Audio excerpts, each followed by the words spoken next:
Rain hammered Brooklyn like nails, driven into a coffin, the night Rafferty Vale realized the woman he once loved was dying on the sidewalk, and the only reason she was there was because of him. 4 years ago, he chose power over saving his brother.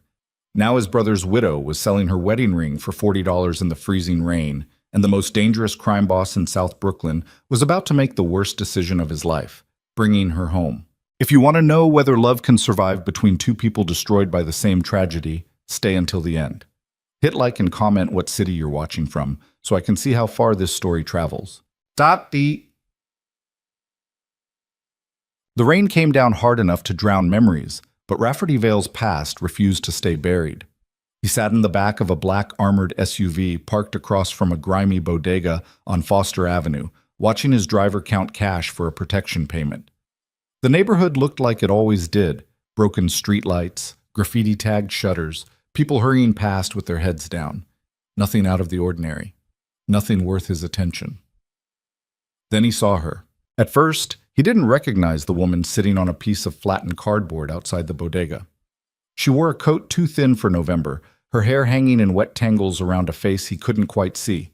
Just another homeless person trying to survive another brutal night in Brooklyn. The city was full of them. But something made him look twice: the way she held herself. Shoulders pulled inward like she was trying to disappear but refusing to collapse completely. One hand extended toward passing strangers, the other clutching something small and golden. Rafferty leaned forward. His driver, Marcus, glanced back through the partition. "Boss, we done here?" "Wait." The woman turned her head slightly, and the streetlight caught her profile. Everything inside Rafferty went cold. Serafina. 4 years. 4 years since he'd last seen her standing in a cemetery wearing black, her face blank with shock. 4 years since she'd looked at him across his brother's grave and said nothing, because what was there left to say? And now she sat on a sidewalk in the rain trying to sell something to a kid who barely looked 16. Rafferty was out of the SUV before Marcus could kill the engine. He crossed the street through traffic that didn't dare honk at him, rain soaking through his suit jacket within seconds. Up close, the truth was worse than he'd imagined. Serafina's face was hollow. Not just thin, hollow. The kind of starvation that carved shadows under cheekbones and made eyes look too large. Her hand shook as she held up the ring. $40, she was saying to the kid. "It's real gold. I just need $40. The kid looked uncomfortable. "I don't got $40, lady." "30 then. 20. I just..." Her voice cracked. "Please." Rafferty stopped 3 feet away. Serafina's gaze shifted to him slowly, like she was moving through water. For a moment there was no recognition. Then her eyes focused. The hatred that flooded her face was so pure it could have cut glass. "No," she whispered. Rafferty stood frozen as the kid mumbled something and hurried away. The bodega owner watched from behind dirty glass, calculating whether to call the cops. A taxi splashed through a puddle nearby, spraying water that neither of them noticed. "Serafina, don't!" She struggled to her feet, cardboard sticking to her legs. "Don't you dare say my name!" "What happened?" She laughed. Actually laughed. The sound was broken in ways that made Rafferty's chest tighten. "What happened?" She swayed slightly. "What happened? You want the whole story or just the highlights?" "I didn't know that." "That's the problem, Rafferty." Her voice dropped to something deadly quiet. "You never looked. You buried your brother and went back to your empire and never once thought about what happened to the people he left behind." Rafferty's throat felt like someone had their hands around it. "I thought you were okay. Your family. My family disowned me when I married him." Serafina's smile was terrible. "They said he was a criminal. They said I was making a mistake. Guess they were right." Rain dripped from her hair onto her shoulders. She looked like she might collapse at any second. "The life insurance policy?" Rafferty heard himself ask. "The money I sent..." "There was no policy, and I sent your blood money back." She held up the ring, gold glinting wetly. "This is all I have left, and I can't even get $40 for it." Something cracked open inside Rafferty's chest. He'd built an empire on violence and fear. He'd made decisions that cost lives, destroyed families, burned entire operations to ash. He'd convinced himself those decisions were necessary.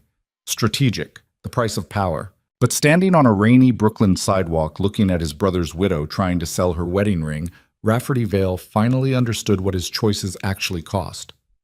"Come with me," he said. Serafina stared at him like he'd lost his mind. "Excuse me?" "My house. There's room. Food. I need you to walk away."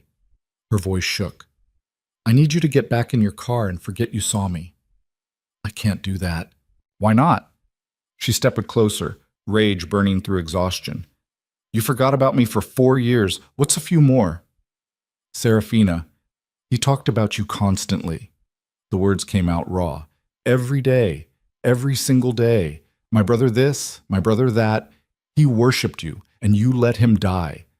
Rafferty took it. He deserved every word. "I know," he said quietly. "You don't know shit." Serafina's hands were shaking badly now. "You weren't there when the hospital called. You weren't there when I had to identify his body. You weren't there when I couldn't afford the funeral you didn't bother attending. You weren't—" Her voice broke completely. "You weren't there." Rafferty stood in the rain, watching the only woman who'd ever looked at him without fear fall apart. "You're right," he said. "I wasn't, and I can't fix that. But I can keep you from freezing to death tonight. I don't want your help. I know. I hate you. I know that too." Serafina looked at him for a long moment. Behind them, Marcus had pulled the SUV closer, idling at the curb. The bodega owner had given up watching. The street was empty except for the rain. "One night," Rafferty said. "Get warm, eat something, then you can leave and I'll never bother you again." "Why?" The question came out broken. "Why do you care now?" Rafferty had spent 4 years lying to himself about why he'd stayed away. Telling himself she was fine. Telling himself she'd moved on. Telling himself his guilt didn't matter because she was safe somewhere living the life his brother would have wanted for her. The truth was simpler and worse. He'd stayed away because looking at her meant facing what he'd done. "Because I should have checked," he said. "I should have made sure. And I didn't. And that's on me." Serafina's laugh was bitter. "That's it? Guilt?" "Yes." Something about his honesty seemed to drain the fight out of her. She looked down at the ring in her palm, then at the cardboard on the ground, then at nothing. "One night," she whispered. "One night." She moved toward the SUV like a woman walking toward her own execution. Marcus opened the door without comment. Rafferty followed her into the vehicle, maintaining careful distance. The drive to Bay Ridge was silent. Serafina sat pressed against the far door, staring out the window at neighborhoods flowing past. Rafferty watched her reflection in the glass. She looked like a ghost. Maybe that's what she was. A ghost of the woman his brother had married. A ghost of the life Rafferty had destroyed. When they pulled up to the mansion, Serafina didn't react.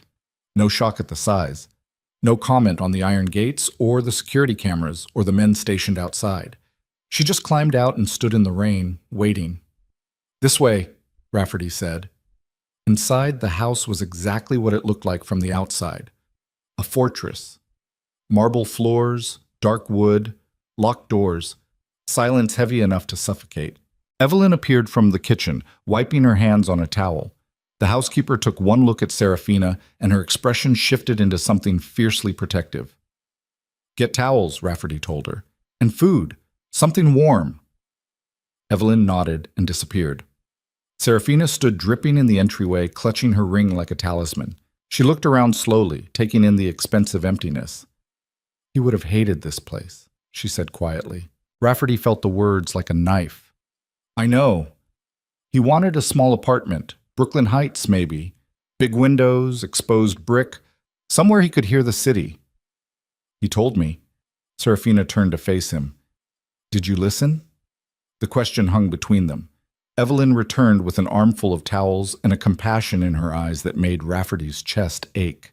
She wrapped one around Serafina's shoulders without speaking, then guided her toward the kitchen. Rafferty stood alone in the entryway, rain dripping from his suit onto marble floors worth more than most people made in a year. He'd built this place on blood and fear. Every brick paid for with violence, every room insulated with silence. The house was a monument to power, and proof that power couldn't keep anything warm. In the kitchen, Evelyn was setting soup in front of Serafina and speaking in low, gentle tones. Rafferty watched from the doorway. Serafina's hands shook so badly she could barely hold the spoon. "When did you last eat?" Evelyn asked softly. "I don't remember." Evelyn's mouth tightened. She ladled more soup, added bread, poured tea. Serafina ate slowly at first, then faster, like her body couldn't help itself. Rafferty turned away. His study was at the end of the hall, dark wood and darker secrets. He poured himself whiskey he didn't want and stood at the window looking out at nothing. 4 years. 4 years of telling himself he'd made the right choice, the only choice. Refusing to negotiate with the Russian syndicate that took his brother wasn't just strategy, it was survival. Give them what they wanted and the entire empire would have collapsed. Every crew, every operation, everything he'd built would have burned. So he'd chosen the empire. And his brother died because of it. Rafferty had attended the funeral in his head 1,000 times. In reality, he'd been in Boston handling the aftermath. Making sure the Russians understood what happened when they touched his family. Making sure no one ever tried it again. He'd sent money. He'd made arrangements. He'd handled it. But he hadn't looked at her, hadn't checked, hadn't cared enough to make sure the woman his brother loved was actually okay. The whiskey tasted like ash. Footsteps behind him. Evelyn appeared in the doorway, arms crossed. "She's in the guest room," the housekeeper said. "Second floor, east wing." "Good." "That girl is starving, Rafferty." "I know." "She's got bruises on her arms, old ones. Someone hurt her." Rafferty's hands tightened on the glass. "Who?" "She wouldn't say, but she flinched when I moved too fast." Evelyn's voice was hard. "Whatever you're planning, don't make it worse." "I'm not planning anything." "Bullshit." She stepped into the room. "I've worked for you for 15 years. I know when you're calculating something." Rafferty met her eyes. "She stays as long as she wants. She eats. She's safe. That's it." "And then what?" "And then she leaves." Evelyn studied him for a long moment. "You know who she is." It wasn't a question. "Yes." "And you're really going to let her walk away?" Rafferty looked out the window at rain hammering the empty garden. "I don't have a choice." Evelyn left without responding. Rafferty stayed in the study until dawn broke gray over Brooklyn. Then he went upstairs to check on Serafina, not to talk to her, just to make sure she was still there. The guest room door was closed. He stood outside it for 5 minutes, listening to silence, before walking away. Toots. The first 3 days were brutal. Serafina left her room only for meals, and even then she barely spoke. She ate like someone expecting the food to disappear. She watched Rafferty like he might attack at any moment, and every time their eyes met, the hatred in hers was clear and absolute. Rafferty gave her space. He worked from his study, handled business remotely, made sure Marcus and the other men understood that Serafina was off limits. No questions, no comments, no looking at her the wrong way. On the 4th day, he found her in the library. The room hadn't been used in years. Books lined the walls floor to ceiling, most of them his mother's. Rafferty stopped in the doorway, watching Serafina run her fingers along the spines.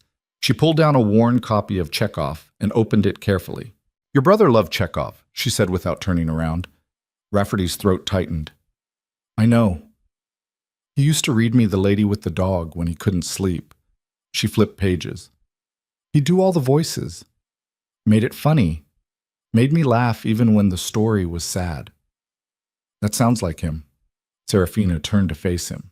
She looked less skeletal now. 4 days of regular meals had put some color back in her face, but the shadows under her eyes remained. "Why did you bring me here?" she asked. "I told you." "No, the real reason." She held the book against her chest. "You could have given me money, put me in a hotel, set me up with a job somewhere. Why bring me into your house?" Rafferty had asked himself the same question for 4 days straight. "Because I owed him," he said finally. "And I owe you." "You can't pay that debt." "I know." Serafina's expression shifted into something complicated. "Do you even feel guilty? Or is this just you playing the hero because it makes you feel better?" The question was designed to hurt. It worked. "I don't sleep," Rafferty said quietly. "Haven't slept through the night in 4 years. Every time I close my eyes, I see him the way he looked when they found him. So no, I'm not playing the hero. I'm just trying to do one thing right." Serafina studied him for a long moment. Then she turned back to the bookshelf, dismissing him. Rafferty left her there. But that night, he heard music drifting from her room. Ella Fitzgerald, soft and aching through the walls. He stood outside her door listening until the song ended, then forced himself to walk away. A week became 2. Serafina started leaving her room more often. She wandered the house like a ghost, learning the layout of its haunting. She discovered the neglected garden behind the brownstone and spent hours outside pulling weeds from around dead rose bushes. Evelyn watched her with fierce approval. "That garden was your mother's," she told Rafferty one morning. "She'd be glad someone's caring for it again."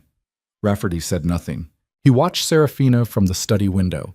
She worked carefully, methodically, bringing small pieces of life back to the overgrown space. Her hands were gentle with the damaged plants. Patient. At night, the rituals began. Rafferty worked late. Always had. But now when he came to the kitchen at midnight looking for coffee, he found a fresh pot waiting, and Serafina sitting at the table with a book. The first time, neither of them spoke. The second time, she pushed a cup toward him without looking up.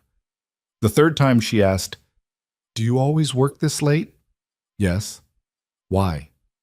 "If I stop moving, I think too much." Serafina glanced up from her book. "What do you think about?" "Things I can't change." She went back to reading, but something in the air had shifted. After that, the midnight kitchen became their space. No one else was awake. No one watching. No history crushing down on them. Just 2 people drinking coffee in the dark. Serafina talked about her grandmother who'd survived poverty in Boston by growing vegetables in window boxes, about the literature classes she'd taught before everything fell apart, about the bookstore where she'd worked before she couldn't afford rent anymore. Rafferty listened. He didn't talk about himself, didn't offer his own stories, just listened and poured more coffee when her cup ran empty. "You're different than I expected," Serafina said one night. "How so?" "Your brother talked about you like you were a god. Untouchable. Perfect." She stirred sugar into her coffee. "But you're just a man who doesn't sleep. Is that disappointment I hear?" "No." She looked at him directly. "It's worse. It's understanding." The words hung between them like a confession. Rafferty knew he should leave, should maintain distance, should remember that this woman hated him for good reasons, and getting close would only make everything harder. But he stayed, and Serafina didn't ask him to go. 3 weeks in, the first crack appeared in Serafina's armor. Rafferty came home to find Evelyn in the kitchen, face tight with concern. "What happened?" "She's in the garden," Evelyn said, "crying. Won't tell me why." Rafferty found Serafina sitting among the rose bushes, dirt on her hands and tears streaming down her face. She didn't look up when he approached. "Talk to me," he said quietly. "I can't do this." "Can't do what?" "This." She gestured vaguely at the house, the garden, him. "I can't keep pretending I'm just here temporarily. I can't keep pretending I don't know what you are. I can't." Her voice broke. "I can't keep hating you as much as I'm supposed to." Rafferty's chest tightened. "Serafina. He loved you so much." The words came out raw.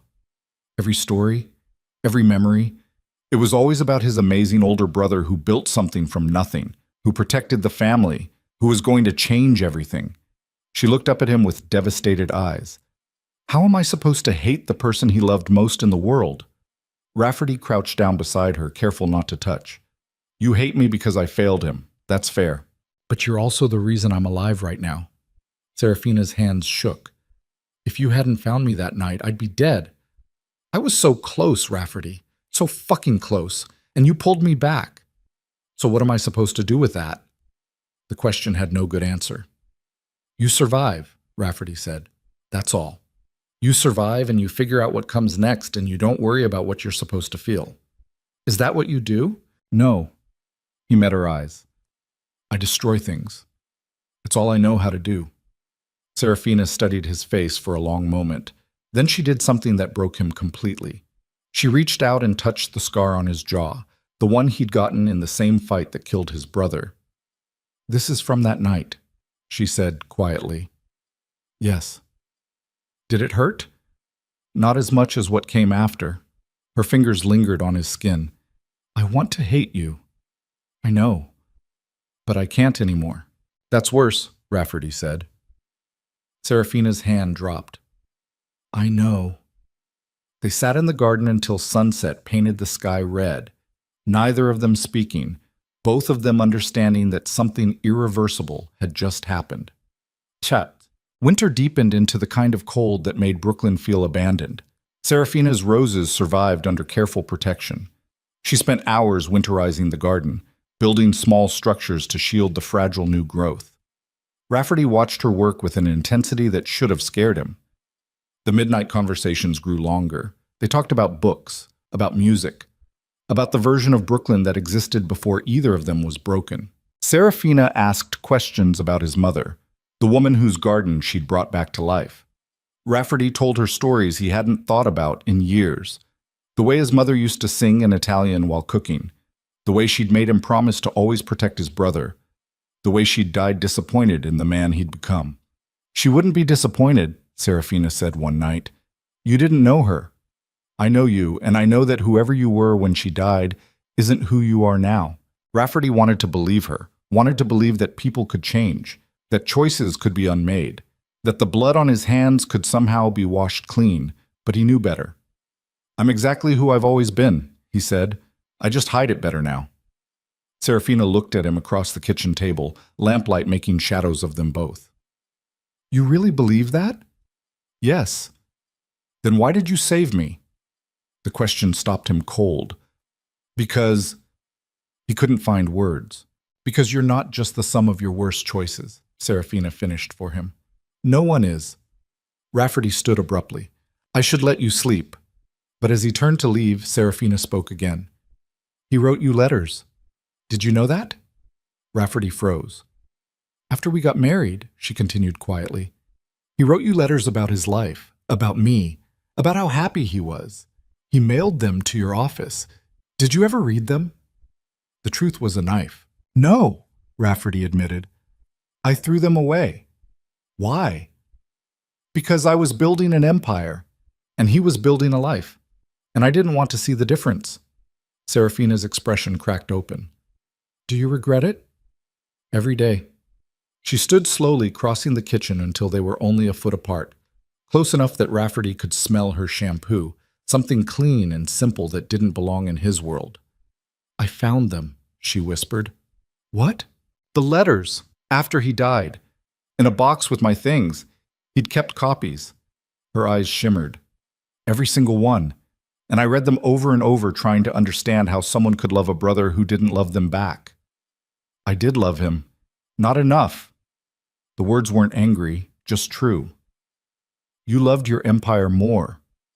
Rafferty stood motionless as the truth settled between them. I know, he said, finally. Serafina reached up and touched his face again, the same scar, the same gentleness that destroyed him. He forgave you, she whispered. In every letter, every single one. He made excuses for why you didn't write back, why you didn't visit, why you didn't care. He forgave you over and over and over. Serafina, but I won't. Her hand dropped. I can't hate you anymore, but I won't forgive you either, because if I do, then his death meant nothing, and I can't let it mean nothing. She walked away, leaving Rafferty alone in the kitchen with the weight of every choice he'd ever made crushing down on him. He stood there until dawn, staring at nothing, understanding for the first time that there were some debts that could never be paid. Mamkit.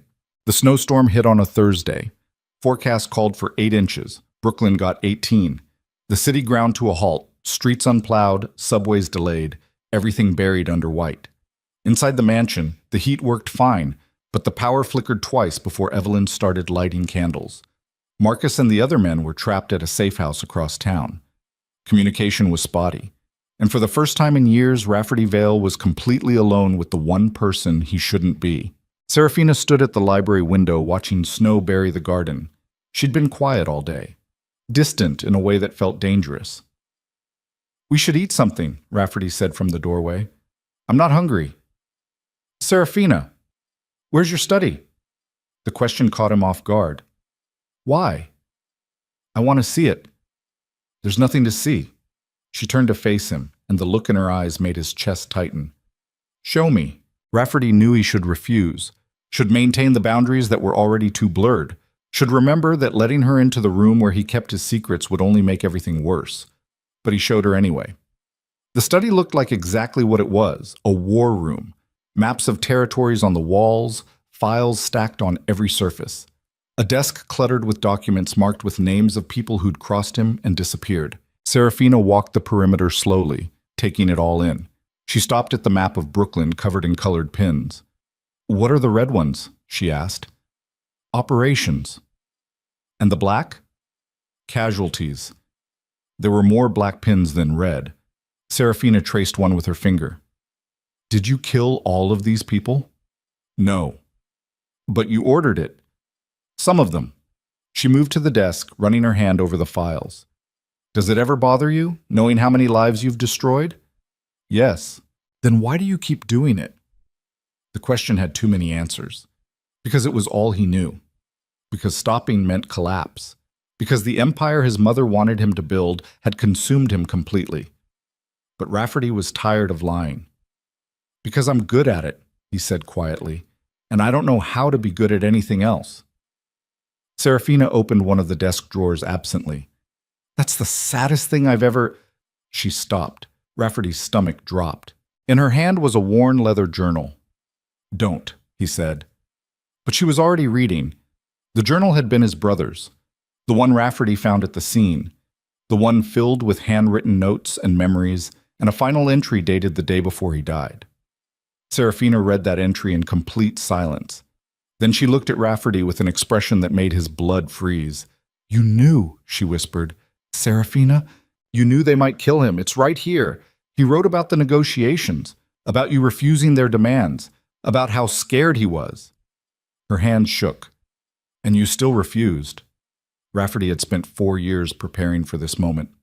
"Yes," he said. The word dropped like a bomb.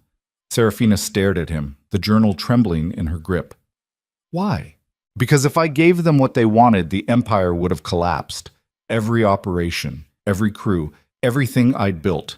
They'd have owned me." "So you chose power?" "Yes." "Over your brother?" "Yes." The confession shattered something between them. Serafina dropped the journal like it burned her. "Get out." "This is my house." "Get out!" Her scream was raw enough to strip paint.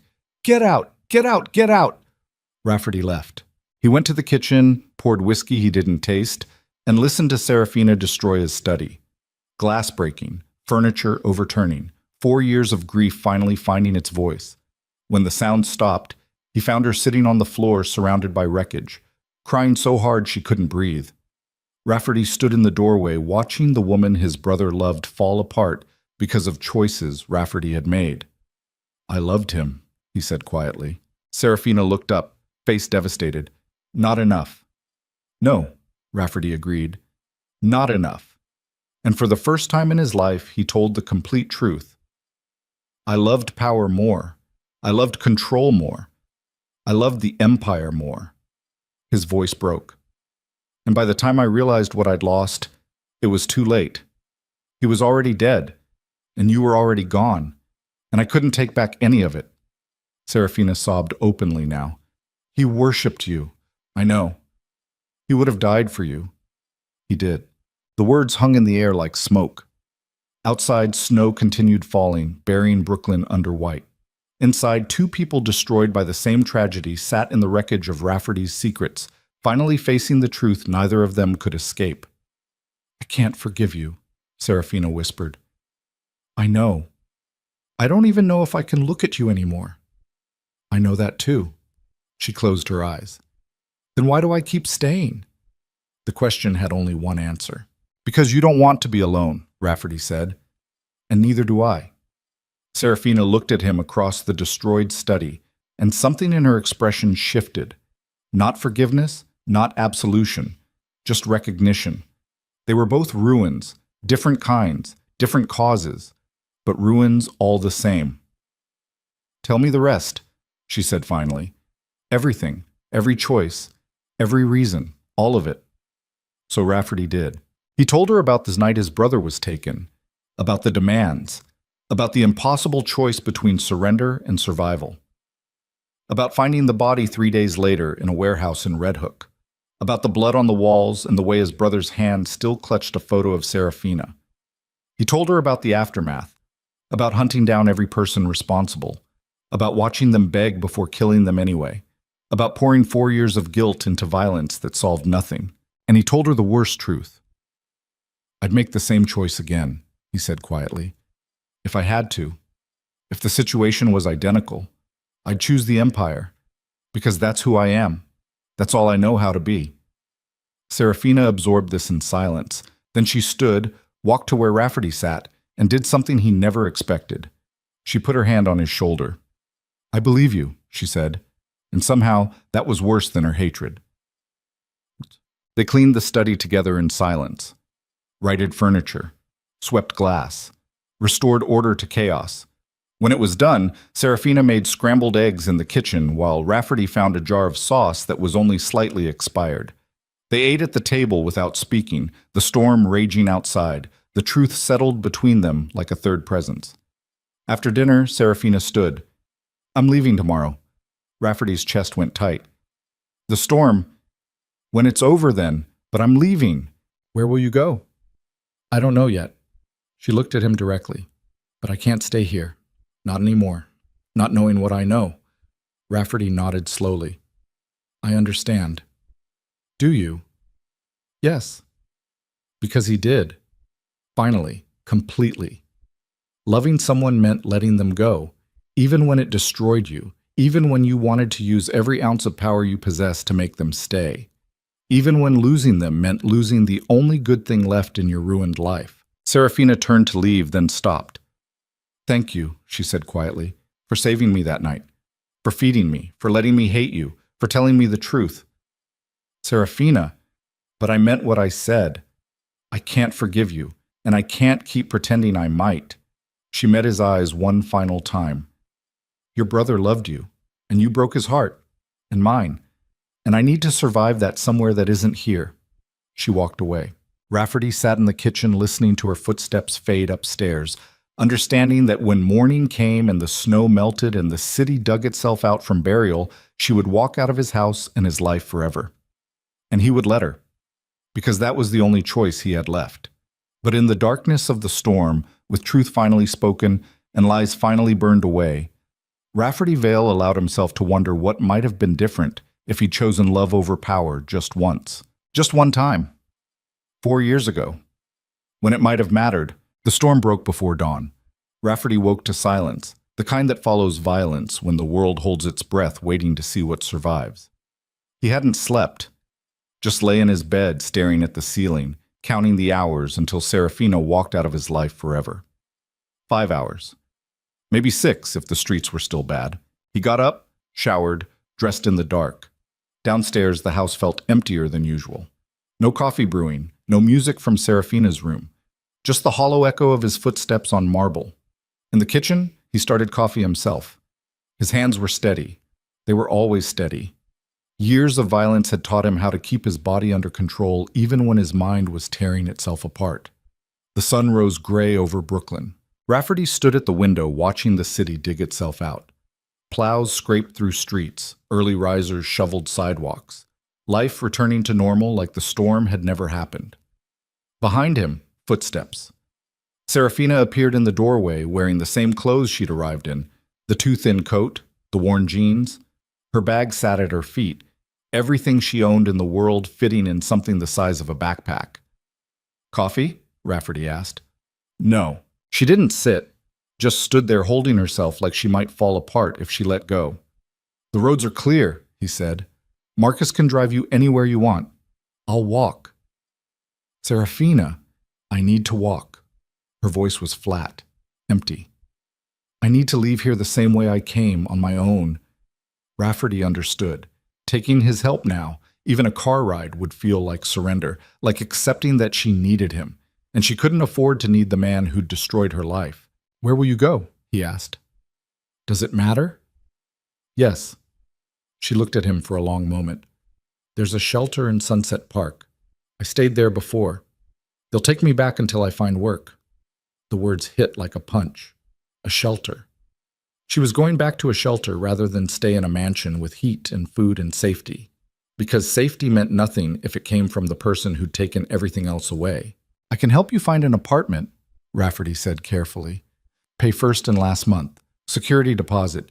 You wouldn't owe me anything. No. A job, then. I know people. Restaurant owners. Shop managers. People who owe me favors. I said no. Serafina's voice went hard. I don't want your money. I don't want your connections. I don't want anything that ties me to you ever again. Then what the fuck did you want? The question came out rougher than Rafferty intended. You want to hate me? Fine. Hate me. But don't throw your life away just to prove a point. That's what you think this is? Serafina stepped closer, anger finally breaking through the numbness. A point? I'm trying to survive you, Rafferty. I'm trying to rebuild something that doesn't have your fingerprints all over it. And I can't do that if I'm living in your house, eating your food, sleeping under your roof. You think the shelter is better? Yes. The word was absolute. Because at least there I'm just another person who fell through the cracks, not the widow you're keeping around to ease your guilt. The truth of it knocked the air from Rafferty's lungs. Serafina picked up her bag. Thank you for not letting me freeze to death. But that's where this ends. She walked toward the door. Rafferty's entire body screamed at him to stop her, to use the voice that made grown men confess their sins, to offer whatever it took to make her stay. But he stood frozen. Because Serafina was right. This wasn't about what he wanted. It was about giving her the only thing he could, the freedom to choose her own destruction over his protection. Serafina, he said quietly. She stopped, but didn't turn around. If you need anything, ever, you know where I am. Her shoulders tightened. Goodbye, Rafferty. The door closed behind her with a sound like a coffin lid. Rafferty stood in the empty kitchen as morning light crept across marble floors, understanding for the first time what it felt like to lose something that mattered more than power. 3 days passed like open wounds. Rafferty tried to work. Meetings with crew bosses. Territory disputes that needed handling. Money that needed moving. The empire grinding forward like it always did, indifferent to the fact that its king could barely focus. Marcus noticed first. You good, boss? He asked after Rafferty missed the same question twice during a collection review. Fine. You don't look fine. Rafferty's glare could have stripped paint. I said I'm fine. Marcus backed off. Smart man. But Evelyn had no such restraint. She found Rafferty in his study late on the third night, staring at nothing with a glass of whiskey that hadn't been touched in an hour. You're brooding, she said from the doorway. I'm working. You're staring at a wall. She crossed her arms. Where is she? Gone. Obviously. Where did she go? A shelter in Sunset Park. Evelyn's expression went dangerous. You let her go to a shelter? I let her go where she wanted to go. That girl was starving when you found her, bruised, broken, and you just let her walk back into that? Rafferty's hands tightened on the glass. She made her choice. She made the choice someone makes when they're scared. Evelyn stepped into the room. When they think accepting help means giving up, you should have stopped her. She didn't want to be stopped. Since when do you care what people want? The housekeeper's voice went sharp. You run an empire built on making people do things they don't want. You enforce protection payments. You collect debts. You make problems disappear. But suddenly, when it's someone who actually needs your help, you develop a conscience? This is different. Why? Because you feel guilty? Evelyn's laugh was bitter. Guilt is what you feel after you do something, Rafferty, not an excuse for doing nothing. What do you want me to do? He stood abruptly. Chase her down, force her to come back, lock her in a room and make her accept my help? I want you to fight for her the way you fight for everything else. She doesn't want me to fight for her. She wants me gone. Then maybe you should ask yourself why. Evelyn's gaze went hard. Maybe you should ask yourself what kind of man builds an empire on loyalty, but can't figure out how to earn it from one broken woman. She left before Rafferty could respond.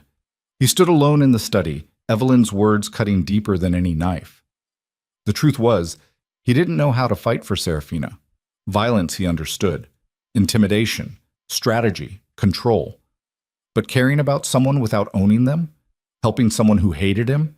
Earning trust instead of demanding it? Those were languages Rafferty Vale had never learned to speak. On the fifth day, Marcus appeared in Rafferty's study, looking uncomfortable. "We got a problem." Rafferty looked up from paperwork that wasn't getting read. "What kind?" "The kind involving your house guest." Every muscle in Rafferty's body went tight. "She's not my house guest anymore." "What happened?" Marcus shifted his weight. "Got a call from Jimmy Bones. He runs collections in Sunset Park. Says there's a woman at the shelter causing problems." "What kind of problems?" "The kind where she punched a resident who tried to grab her in the bathroom. Broke his nose. Shelter director wants to kick her out, but she's got nowhere else to go." Rafferty was on his feet before Marcus finished talking. "Where?" "Boss." "Where, Marcus?" 43rd and 7th. "But you should know, Jimmy says the guy she hit is connected. Mikey Torres runs with that crew out of Borough Park." Rafferty's blood went cold. "The Vega crew?" "Yeah, the Vega crew didn't forget insults, especially not from women who should know better than to fight back." Rafferty grabbed his coat. "Get the car." Marcus followed him to the SUV without arguing. The drive to Sunset Park took 15 minutes that felt like hours. Rafferty's mind ran through scenarios, each worse than the last. If Mikey Torres wanted revenge, he'd take it, and Serafina wouldn't see it coming until it was too late. The shelter sat on a corner between a laundromat and a bodega with bars on the windows. Gray building. Graffiti-tagged doors. The kind of place people went when they'd run out of options. Rafferty was inside before Marcus killed the engine. The lobby smelled like industrial cleaner and desperation. A tired woman sat behind plexiglass looking like she'd seen every kind of human tragedy and stopped caring years ago. "I'm looking for Serafina Mercer," Rafferty said. The woman barely glanced up. "No visitors." "I'm not a visitor. I'm family." "Sure you are." She went back to her paperwork. "Come back during visiting hours." Rafferty pulled $500 from his wallet and slid it through the gap in the plexiglass. The woman's hand covered the bills. "3rd floor, room 307. You got 10 minutes." He took the stairs 2 at a time. The 3rd floor hallway was narrow and dim, lined with doors that all looked the same. Rafferty found 307 and knocked twice. "Go away." Serafina's voice came through the wood. "It's me." Silence. Then footsteps. The door opened a crack. Serafina looked worse than she had 5 days ago. A bruise darkened her cheekbone. Her knuckles were split and swollen. But her eyes burned with something fierce and unbroken. "What are you doing here?" she asked. "Heard you had trouble." "I handled it." "By breaking a connected guy's nose?" Her jaw tightened. "He touched me. I made sure he wouldn't touch anyone else." "Do you know who he runs with?" "I don't care." "You should." Rafferty stepped closer, lowering his voice. "The Vega crew doesn't let things go. They'll come for you. Then I'll handle that too." "Serafina." "I told you I didn't want your help." But her voice shook slightly. "I meant it." Rafferty studied the bruise on her face. "Who hit you?" "Mikey." "Before I hit him back." Violence rose in Rafferty's chest like a tide. The kind that had built his empire. The kind that solved problems permanently. "Where is he now?" "The hospital, probably." Serafina's expression went hard. "And before you go all crime boss on me, I don't need you to fix this. I don't need you to make it go away. I just need you to leave me alone." "Can't do that." "Why not?" "Because in about 6 hours, Mikey's crew is going to come looking for payback. And when they find you, breaking your nose will be the least of what they do." Fear flickered across Serafina's face. Just for a second. Then she buried it. "That's not your problem." "Like hell it isn't. I'm not your responsibility, Rafferty. I'm not your brother's widow you have to protect. I'm not some project you get to fix to feel better about yourself. I'm just a person trying to survive, and I'd rather take my chances with Mikey's crew than owe you one more fucking thing." The words landed like bullets. Rafferty understood then. Really understood. This wasn't about pride or stubbornness. This was about survival. Serafina had spent 4 years being crushed under the weight of circumstances beyond her control. And the only power she had left was the power to choose her own path, even if that path led straight off a cliff. Okay, he said quietly. Serafina blinked. Okay? You want to handle it yourself, handle it yourself. But I'm making one call. Just one. To make sure Mikey's crew knows you're off limits. After that, I'm gone. You'll never see me again. Why would you do that? Rafferty met her eyes. Because I failed your husband. And I failed you. But I won't fail you twice. Something cracked in Serafina's expression. One call? One call. And then you're gone? Completely. She studied him for a long moment, calculating whether to trust him. Finally, she stepped back. Fine. Make your call. Rafferty pulled out his phone and dialed a number he hadn't used in months. Carlos Vega answered on the second ring. Vale, been a while. I need a favor. I don't owe you favors. You owe me 3. Remember that thing in Red Hook? And the warehouse fire? And, yeah, what do you want? One of your boys, Mikey Torres, had an incident with someone under my protection. I need it forgotten. Silence on the other end. Then Carlos laughed.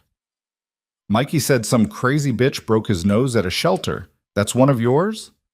She is now. What's she to you? None of your business. Come on, Vale, you don't make calls like this for randoms. She must be special. Rafferty's grip on the phone tightened. She's off limits. That's all you need to know. Off limits, Carlos repeated. Like permanently off limits? Or just don't touch her this week off limits? Permanently. Another pause. This is going to cost you. Name it. That territory dispute in Bensonhurst. You back off, we forget this ever happened. Rafferty had been fighting for that territory for 6 months.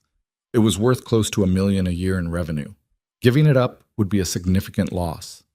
He didn't hesitate. Done. Seriously? Carlos sounded surprised. That was too easy. She must be really special. Do we have a deal or not? Yeah, we got a deal. Mikey won't touch her. None of my guys will. But Vale? You're getting soft. That's dangerous in our business. The line went dead. Rafferty pocketed his phone and looked at Serafina. You're clear. Vega crew won't bother you. She stood in the doorway of her tiny shelter room, arms wrapped around herself. What did it cost you? Doesn't matter. Rafferty? It doesn't matter, he repeated. You're safe. That's all that counts. Why? The question came out broken. Why do you keep doing this? Why can't you just let me go? The truth sat in Rafferty's throat like broken glass. Because she was the only good thing in his ruined life. Because watching her survive felt like redemption he didn't deserve. Because somewhere in the past month, the widow he'd been trying to save had become the person he couldn't imagine losing. But he didn't say any of that. Because someone should have done it 4 years ago, he said instead, and I'm the only one left who can. Serafina's eyes filled with tears she refused to let fall. I can't keep accepting your help. I know. Every time you fix something for me, it makes it harder to hate you. I know that too. She wiped at her eyes roughly. You should go. Rafferty nodded. But before he turned to leave, he pulled an envelope from his coat pocket and set it on the small table by her door. What's that? Serafina asked. Information about jobs, apartments, places that won't ask questions about your history. He met her eyes. None of it's connected to me. None of it puts you in debt. Just options if you want them. Rafferty, I'm done now, he said quietly. You won't see me again. But if you need anything, Evelyn's number is in there too. He walked away before she could respond. Down the stairs. Through the lobby. Into the SUV where Marcus waited without asking questions. As they pulled away from the curb, Rafferty looked back once. Serafina stood in the third-floor window, envelope in her hands, watching him leave. And Rafferty Vale, who'd built an empire on never showing weakness, let himself hope that maybe, somehow, she'd use what he'd given her to build something better than survival. 2 weeks crawled by. Rafferty threw himself into work. Territory expansions, new contracts, old problems that needed burying, anything to avoid thinking about the woman living in a shelter who'd punched a connected guy and refused to take help from the only person offering it. Marcus reported back periodically. She's still at the shelter, got a job interview at a bookstore in Park Slope. Good. She didn't use any of the contacts you gave her. Doesn't surprise me. Boss, you know you could just... No. Marcus went quiet. Smart man. But Evelyn had no such restraint. You're being an idiot, she announced one morning while Rafferty ate breakfast he couldn't taste. Good morning to you too. That girl is living in a place with roaches and violence, and you're sitting here pushing eggs around your plate like a sad widower. She doesn't want my help. She doesn't want to need your help. There's a difference. Evelyn poured herself coffee without asking. You know what her problem is?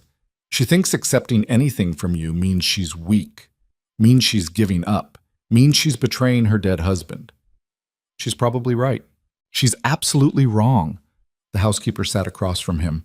That girl's husband loved you, worshipped you. If he could see her now, starving and alone and too proud to accept help from the one person who actually cares, he'd be furious.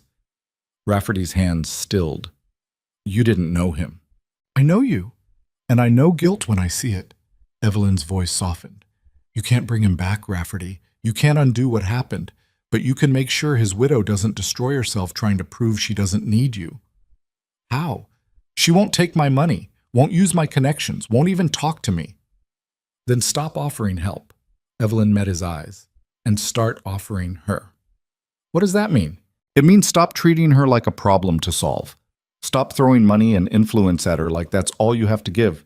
Start treating her like a person you actually give a damn about. Rafferty sat back. And how exactly do I do that? You show up, Evelyn said simply. You don't call first. You don't ask permission. You just show up and be present and let her see that you're not going anywhere, no matter how hard she pushes. That's stalking. That's persistence. The housekeeper stood. And it's the difference between a man who gives up when things get hard and a man who fights for what matters. She left Rafferty alone with cold eggs and the uncomfortable realization that Evelyn was right. He'd been treating Serafina like a debt to pay, a problem to fix, a way to ease guilt. But she wasn't any of those things. She was a woman who'd survived hell and refused to let it break her. A woman who'd chosen pride over comfort and dignity over safety. A woman who made Rafferty feel things he thought had died with his brother. And if he wanted any chance of being part of her life, he'd have to stop treating her like a victim and start treating her like an equal, even if that meant getting hurt, even if that meant she kept pushing him away, even if that meant risking the one thing he'd sworn never to risk again, his heart. Rafferty found Serafina 3 days later at a bookstore in Park Slope. The place was small and cramped, shelves packed so tight you had to turn sideways to navigate the aisles. The kind of store that smelled like old paper and survived on regulars who valued atmosphere over convenience. Serafina stood behind the register, helping an elderly customer find a book about gardening. She wore a simple black sweater and jeans. Her hair was pulled back. She looked tired, but alive. When the customer left, Rafferty approached the counter. Serafina's expression shuddered immediately. What are you doing here? Buying a book. Rafferty, I like to read. He picked up a volume from the display table without looking at the title. Is that allowed? She crossed her arms. You didn't come here to buy a book. No. He met her eyes. I came to see if you're okay. I'm fine. You're working in a bookstore that pays minimum wage and living in a shelter with roaches. That's not fine. Serafina's jaw tightened. I told you. I know what you told me. I'm not here to change your mind. I'm not here to offer help. I'm just here. Why? Rafferty set the book down carefully. Because someone should be. Because you spent 4 years alone while I built an empire that meant nothing. Because I'm tired of walking away from things that matter. I'm not yours to matter to. I know that too. They stood on opposite sides of the counter, a barrier of wood and old cash registers between them. You need to leave, Serafina said quietly. I will. After I buy this book. She looked at him for a long moment, then rang up the purchase without speaking. Rafferty paid cash and took the book without checking what it was. At the door, he stopped. I'll be back tomorrow. Don't. Buying another book. Just a customer, nothing else. Rafferty? But he was already gone. Matt. He came back the next day, and the day after that. Every afternoon, Rafferty Vale walked into the bookstore, browsed for exactly 15 minutes, bought one book, and left. He didn't push, didn't try to talk beyond basic pleasantries, didn't overstay his welcome, just showed up. Serafina ignored him at first, helped other customers while he browsed, avoided eye contact, made it clear his presence was unwanted. But on the 5th day, something changed. "You're buying a lot of books you're never going to read," she said as he set another volume on the counter. Rafferty glanced at the title, The Complete Letters of Anton Chekhov. "How do you know I won't read them?" "Because yesterday you bought a romance novel and a manual on beekeeping, and today it's Chekhov." She rang it up. "Either you have the most eclectic taste in Brooklyn, or you're just grabbing whatever's closest. Maybe I'm expanding my horizons. Or maybe you're full of shit." The corner of Rafferty's mouth twitched. "That's possible too." Serafina bagged the book and slid it across the counter. Their fingers brushed for half a second. Both of them noticed. "Why are you really here?" she asked. "I told you, I'm buying books." "You're wasting money to annoy me." "Is it working?" "Yes." "Good." Rafferty picked up the bag. "See you tomorrow." "Don't you have an empire to run?" "The empire runs itself." He headed for the door. "I'd rather be here." He left before she could respond. On the 7th day, Serafina was waiting for him when he walked in. "We need to talk," she said. "Okay." "Not here." She glanced at her coworker, a college kid reading behind the counter. "Take your break, Danny." The kid disappeared into the back room. Serafina faced Rafferty across the empty store. "You can't keep doing this." "Buying books?" "Showing up, pretending this is normal, acting like we're—" She stopped. "Like we're anything." "What are we?" Rafferty asked quietly. "Nothing. We're nothing. You're the man who let my husband die, and I'm the widow who can't forgive you. That's all this is. All it can ever be." "Is it?" "Yes." But her voice shook saying it. Rafferty stepped closer, not touching, just close enough that she'd have to look at him. "Then tell me to leave. Really leave. Forever. And I will." Serafina's breath caught. "Why would I believe you?" "Because I've never lied to you. Not once. Not even when the truth cost me." He held her gaze. "So tell me to go. And I'm gone." Silence filled the bookstore. Outside, traffic moved past. People lived their lives. The world kept turning. Inside, two people stood facing each other across years of grief and guilt, and something neither of them wanted to name. "I can't," Serafina whispered finally. "Can't what?" "Tell you to leave." Her eyes shimmered. "I don't know why. I should. I should hate you enough to mean it, but I can't." Rafferty's chest felt like it was cracking open. "Serafina, don't." She held up a hand. Don't say anything. Don't make this more than it is. Just," she took a shaky breath, "just buy your book and leave." He nodded slowly, picked up the nearest volume, paid, walked to the door, then stopped. "Your husband used to talk about you," he said without turning around. "Before everything. He'd call me late at night when he couldn't sleep. Tell me about the woman he'd married, how she was too smart for him, too good for him, how he didn't deserve her but was grateful every day anyway." Behind him, Serafina made a sound like breaking. "He was right," Rafferty continued. "He didn't deserve you, neither do I, but he loved you more than anything in this world. And if there's any part of me that's worth a damn, it's because I'm trying to honor that. Even if you never forgive me, even if you hate me forever, I'm trying." He left before she could respond. But when he looked back through the bookstore window, Serafina stood frozen behind the counter with tears streaming down her face. And Rafferty understood that whatever existed between them, hatred or hope or something more complicated than either, it wasn't over. It was just beginning. 3 days later, someone firebombed the bookstore. Rafferty got the call at 2 a.m. Marcus, voice tight. "Boss, we got a problem." He was awake instantly. "What happened?" "That bookstore in Park Slope. Someone torched it. Fire department just put it out." Rafferty's blood went cold. "Casualties?" "No. Happened after closing, but boss, the girl, Serafina, she was inside." The world tilted. "Is she alive?" "Yeah, got out before the flames spread, but she's at the hospital. Smoke inhalation." Rafferty was dressed and moving before Marcus finished. Which hospital? Methodist.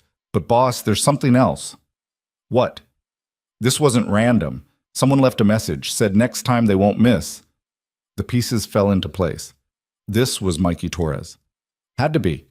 The Vega crew going back on their word or Mikey operating independently. Either way, someone had just tried to kill Serafina, and Rafferty was going to bury them for it.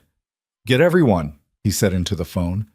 Every crew, every soldier. I want Mikey Torres in front of me before sunrise. Boss. Now Marcus. He hung up and got in his car. The drive to Methodist Hospital took 8 minutes. Rafferty parked illegally and walked through the ER entrance like he owned it. The nurse at intake started to protest. One look from Rafferty shut her up. He found Serafina in a curtained exam area, oxygen mask on her face, soot streaking her skin. Her eyes were closed, but her chest moved steadily. Alive. Rafferty's legs almost gave out from relief. A doctor appeared, clipboard in hand. Are you family? Yes. The doctor looked skeptical, but didn't argue. She'll be fine. Minor smoke inhalation.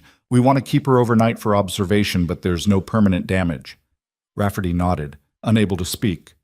The doctor left. Rafferty sat in the chair beside Serafina's bed and waited for her to wake up. When she finally did, her eyes found him immediately. They burned it down, she said, voice raw from smoke. I know. The bookstore. Everything. Just gone. I know. Tears slid down her soot-stained face. I had nothing, and now I have less than nothing. Rafferty reached out and took her hand. She didn't pull away. You have me, he said quietly. Serafina looked at their joined hands. That's what scares me. I know. They're coming for me, aren't they? Whoever did this. Not anymore. Rafferty's voice went cold. They won't get the chance. Something in his tone made Serafina's eyes widen. What are you going to do? What I should have done from the beginning. Rafferty, you don't have to forgive me. You don't have to like me. But you're not going back to that shelter. You're not sleeping on cardboard. You're not fighting this alone. I can't go back to your house. Then I'll get you an apartment, protected, private, somewhere they can't reach you. And what do I owe you for that? The question came out bitter. How does this end, Rafferty? With me dependent on you forever? With me becoming another possession in your empire? No. He leaned forward. It ends with you safe, that's all. Nothing's free in your world. You're right, Rafferty met her eyes. But some debts I'm willing to carry without collecting. Serafina studied his face for a long moment, looking for the lie, the angle, the manipulation. But Rafferty had no lies left. Just the truth that he'd do anything, sacrifice anything, to keep her alive. Okay, she whispered finally. Okay? Get me the apartment, keep me safe. But Rafferty, her grip on his hand tightened. If you're lying, if this is some play to control me, I'll disappear so completely you'll never find me. I believe you. Good. She closed her eyes, exhausted. Rafferty sat beside her bed until the nurse kicked him out at dawn, understanding that he'd just crossed a line he could never uncross. He'd stopped trying to repay a debt and started fighting for something far more dangerous, someone he couldn't afford to love but was already falling for anyway. Marcus had Mikey Torres in the warehouse by 6 a.m. Rafferty arrived to find the man zip-tied to a chair in the center of an empty concrete floor, blood already dripping from his nose where someone had started the questioning early. Two of Rafferty's enforcers stood nearby, knuckles bruised, waiting for orders. Mikey looked up when Rafferty walked in. Fear flashed across his face before he buried it under false bravado. Vale, he said through split lips, this is a mistake. Rafferty crossed the warehouse floor slowly. His footsteps echoed in the empty space. Is it? Carlos and I had a deal. I didn't touch the girl. I kept my word. Then why is the bookstore where she works a pile of ash? That wasn't me.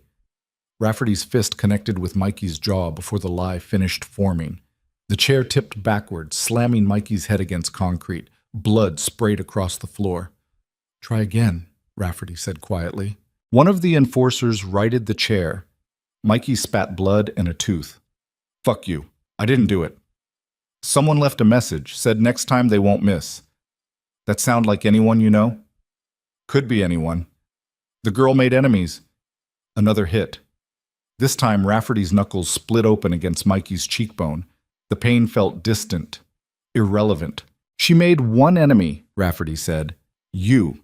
Because she broke your nose and made you look weak in front of your crew, so you decided to burn her alive to get your pride back. No, wrong answer. Rafferty pulled out his phone and made a call. It rang twice before Carlos Vega answered, voice thick with sleep.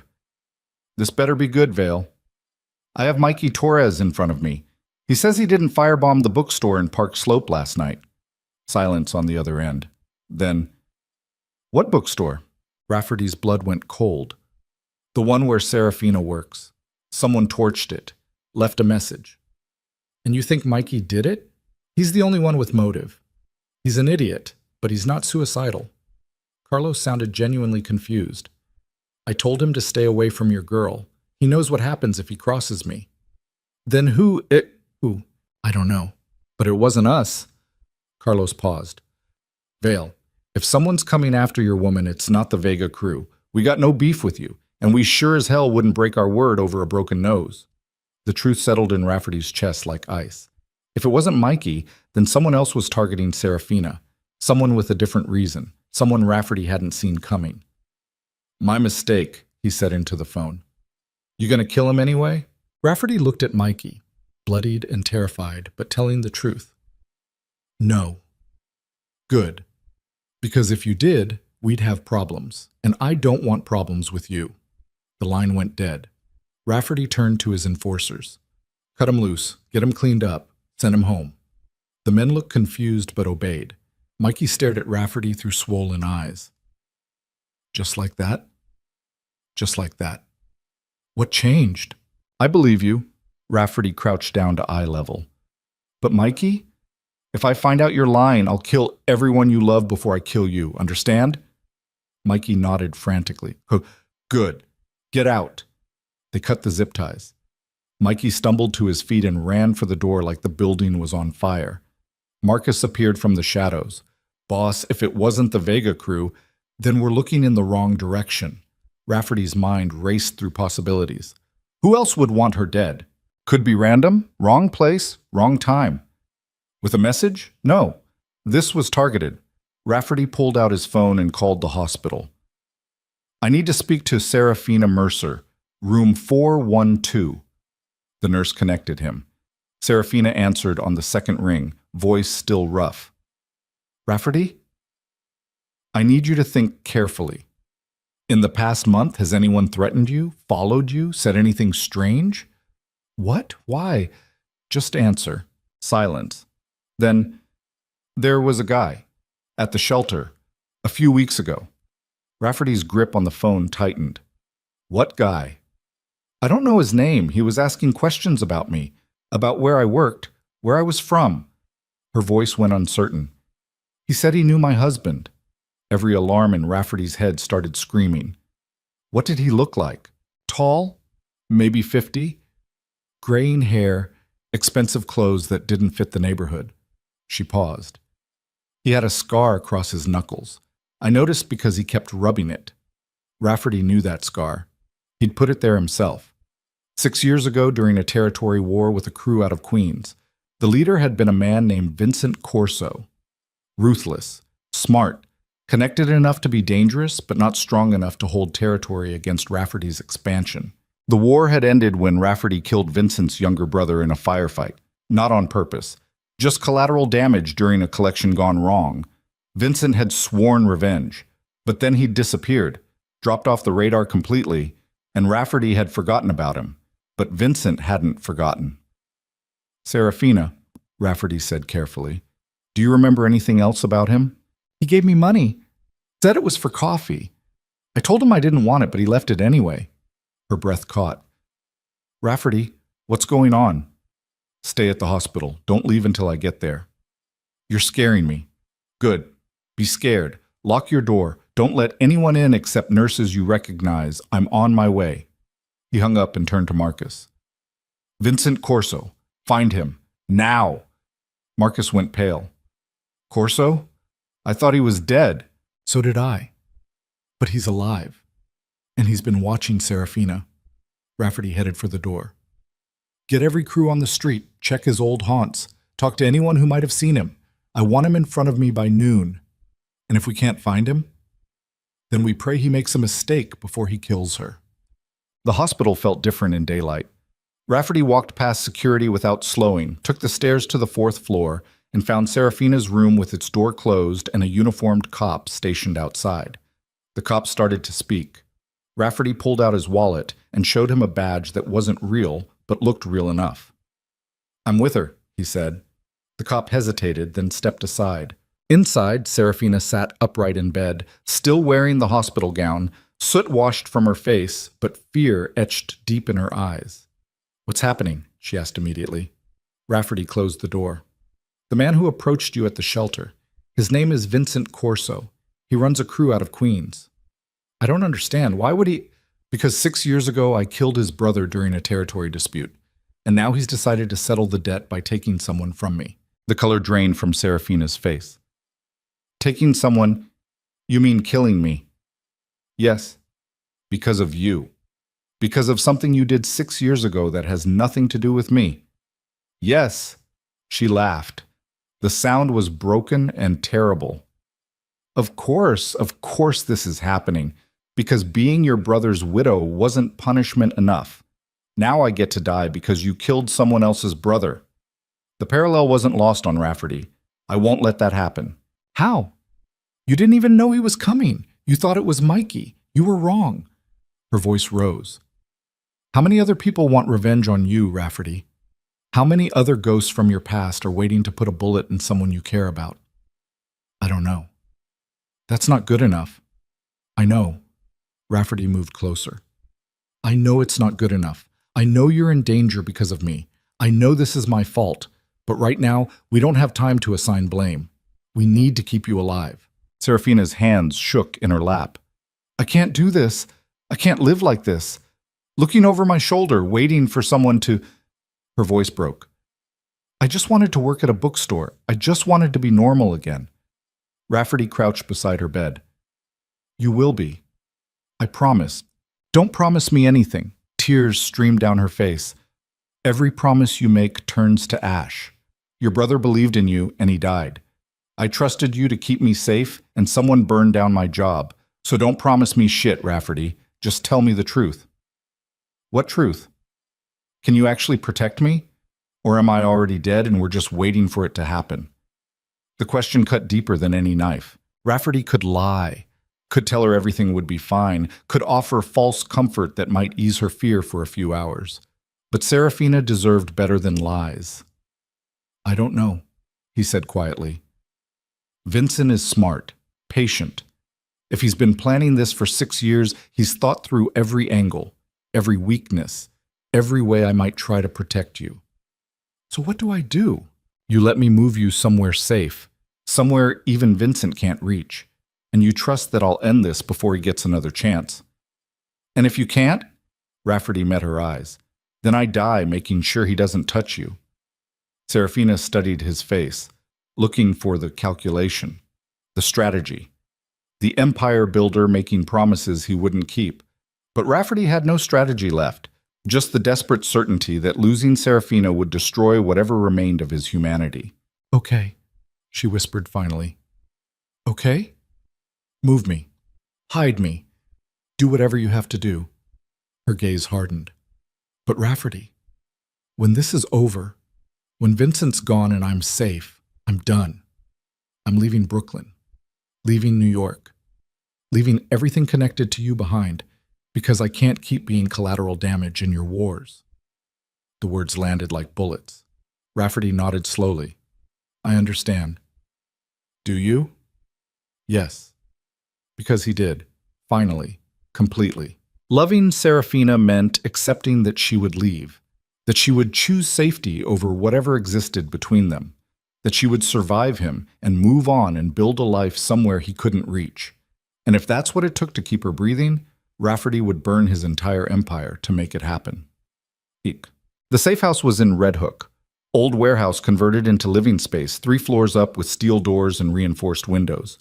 Marcus had it stocked with food and clothes and enough ammunition to hold off a small army. Rafferty installed Serafina there with 2 guards outside and instructions that no one, absolutely no one, got past the door without his personal authorization. How long? Serafina asked, standing in the industrial chic space that looked nothing like a home. Few days, maybe a week, however long it takes to find Vincent. And then what? Rafferty didn't answer. Serafina stepped closer. You're going to kill him. Yes. Just like that. No trial, no questions, just done. Just done. She studied him for a long moment. Does it ever bother you? How easy it is. What? Deciding someone needs to die, then making it happen. Her voice was soft but cutting. Do you ever wonder if you're wrong? If maybe the person deserved a chance? Rafferty had wondered that exact thing 1,000 times. Every face, every name, every person who'd crossed him and disappeared. But Vincent Corso wasn't one of them. He tried to burn you alive, Rafferty said quietly. He left a message saying next time he won't miss. That's not someone who deserves a chance. That's someone who needs to be erased. And you're the one who gets to decide that. In my world? Yes. Serafina turned away. Your world is terrifying. I know. And you don't want to leave it. The statement hung between them like an accusation. Rafferty could deny it, could claim he wanted out, could promise to walk away from the empire and build something clean with her. But they'd moved past lies. No, he admitted. I don't. Why? Because it's all I have. All I know how to be. Take away the empire and I'm nothing. Serafina looked back at him. That's the saddest thing I've ever heard. Probably true. She crossed to the window overlooking the water. Brooklyn spread out below them, gritty and beautiful and violent in ways tourists never saw. He really loved you, she said quietly. Your brother. He talked about you like you were a hero, like you'd saved him from something terrible. Rafferty's throat tightened. Our father was a drunk, beat our mother until she stopped fighting back, beat me when I tried to protect her. I got us out when I was 17, took care of both of them until cancer took her and distance took him. Distance? He wanted normal, college, career, marriage to a woman who read Chekhov and argued about literature. Rafferty's voice went rough. He wanted everything I couldn't give him, so he built it himself, and I let him go because I loved him enough to know he was better off without me. But you never really let him go, Serafina said. You kept tabs, sent money, cleaned up his messes. How did you know? Because that's what you do. You protect people by controlling everything around them, even when they don't want your protection. The words were too accurate to deny. Yeah, Rafferty said. That's what I do. Serafina turned to face him fully. What are you doing with me, Rafferty? Really? Is this guilt? Obligation? Some twisted need to replace what you lost? I don't know. That's not good enough. It's the truth. He moved closer. A month ago I thought I knew. Thought I was paying a debt, making things right. But somewhere between the bookstore and the hospital, and right now, he stopped. I don't know anymore. That's terrifying. Tell me about it. They stood 3 feet apart in a safe house that smelled like concrete and gun oil, 2 people trying to figure out what they were to each other while someone plotted to kill them both. I should hate you, Serafina whispered. I know. I should want you dead. Should want you to suffer the way I suffered. I know that too. But I don't. Her eyes filled with tears. And I don't understand why. Rafferty reached out slowly, giving her time to pull away, and touched her face. His fingers came away wet. Maybe because we're both tired of being alone, he said quietly. Serafina leaned into his hand despite herself. That's not enough. No, it's not. So what do we do?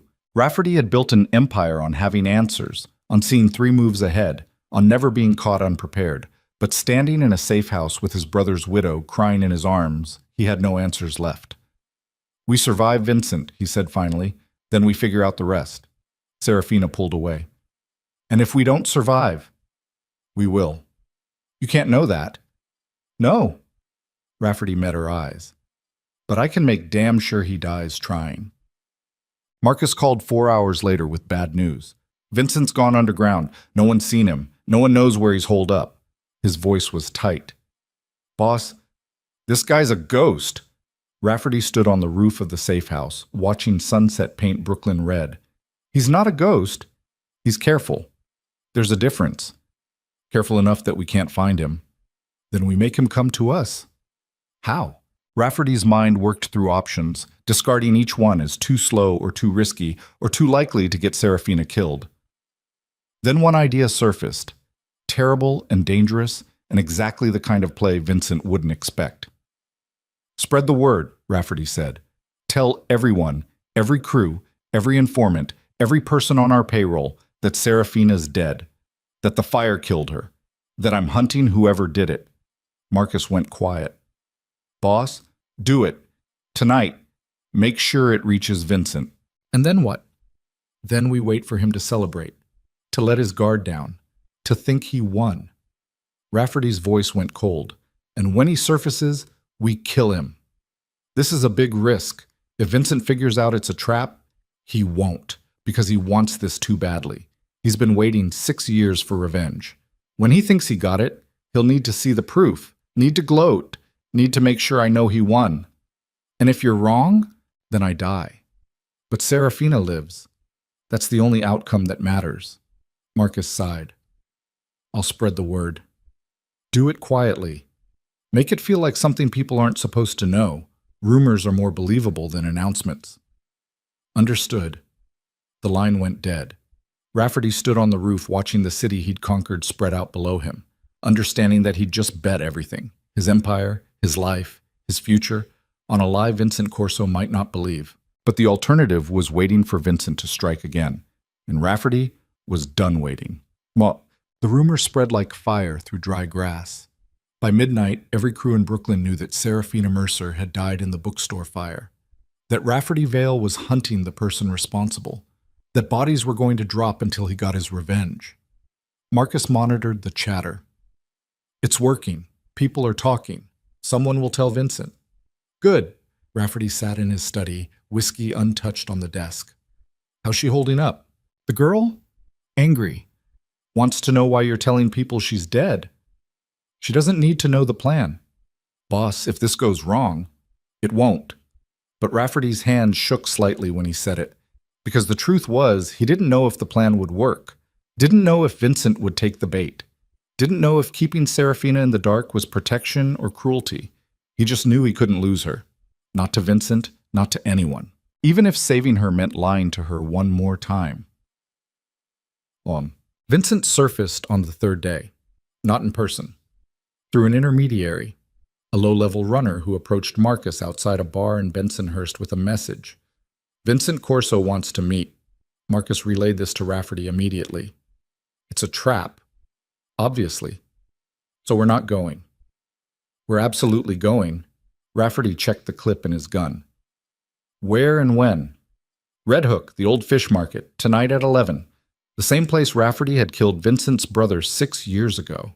The symbolism wasn't subtle. He wants to kill you where it started, Marcus said. Let him try. Rafferty holstered the gun. Get everyone in position, snipers on the rooftops, back up 2 blocks out. And Marcus? Yeah? If something goes wrong, your only job is making sure Serafina stays safe. Understand? Marcus nodded grimly. Understood. Tikik. The old fish market smelled like rot and salt water. Rafferty arrived alone as instructed, walking through rusted gates into a cavernous space filled with shadows. Moonlight filtered through broken skylights, painting everything in shades of gray. Vincent Corso stood in the center of the market, flanked by 4 armed men. He looked older than Rafferty remembered, grayer, harder, the scar on his knuckles visible even from 20 feet away. Vale, Vincent said. Been a long time. Not long enough. Heard your girl died. Shame. I was hoping to do it myself. Rafferty's blood went cold. What are you talking about? Vincent smiled. The bookstore. Nice work. But that wasn't me. The world tilted. Bullshit, Rafferty said. You approached her at the shelter. You've been watching her. Oh, I've been watching, planning, waiting for the right moment. Vincent's smile widened. But I didn't burn down that bookstore. Someone beat me to it. Who?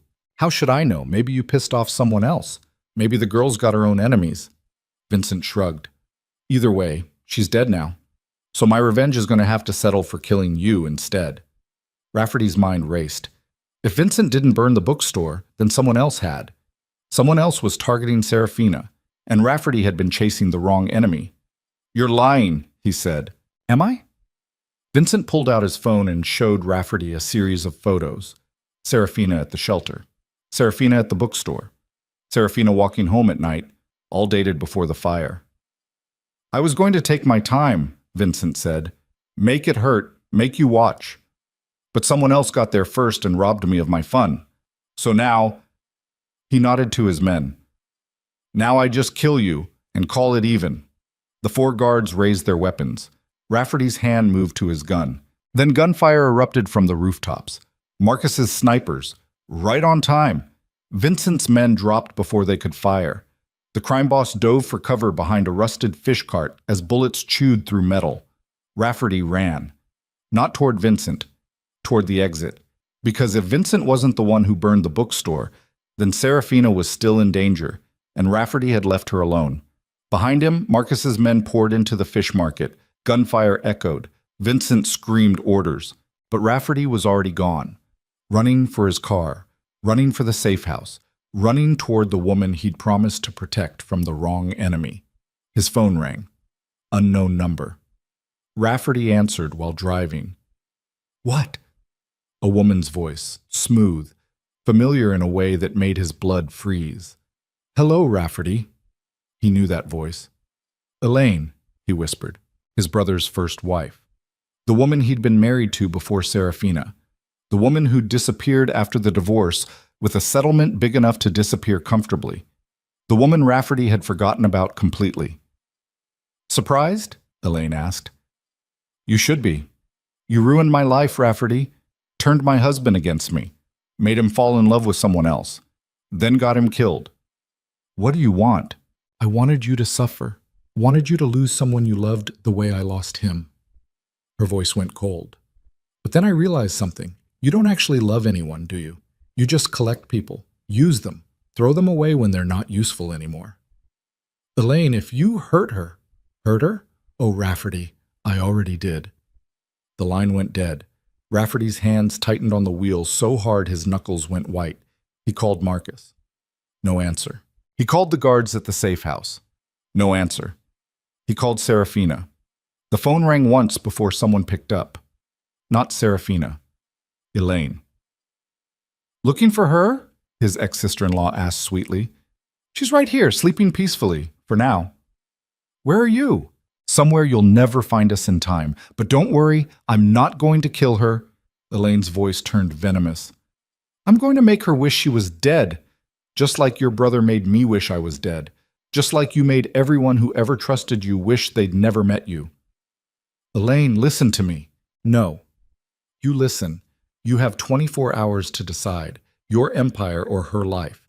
Dismantle everything you've built, every crew, every operation, every scrap of power you've spent your life accumulating, and I'll let her go.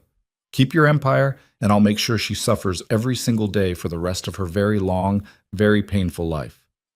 You're insane. I'm fair. More fair than you've ever been. The call ended. Rafferty sat in his car outside the safe house, staring at his phone, understanding with perfect clarity that he'd been fighting the wrong war the entire time.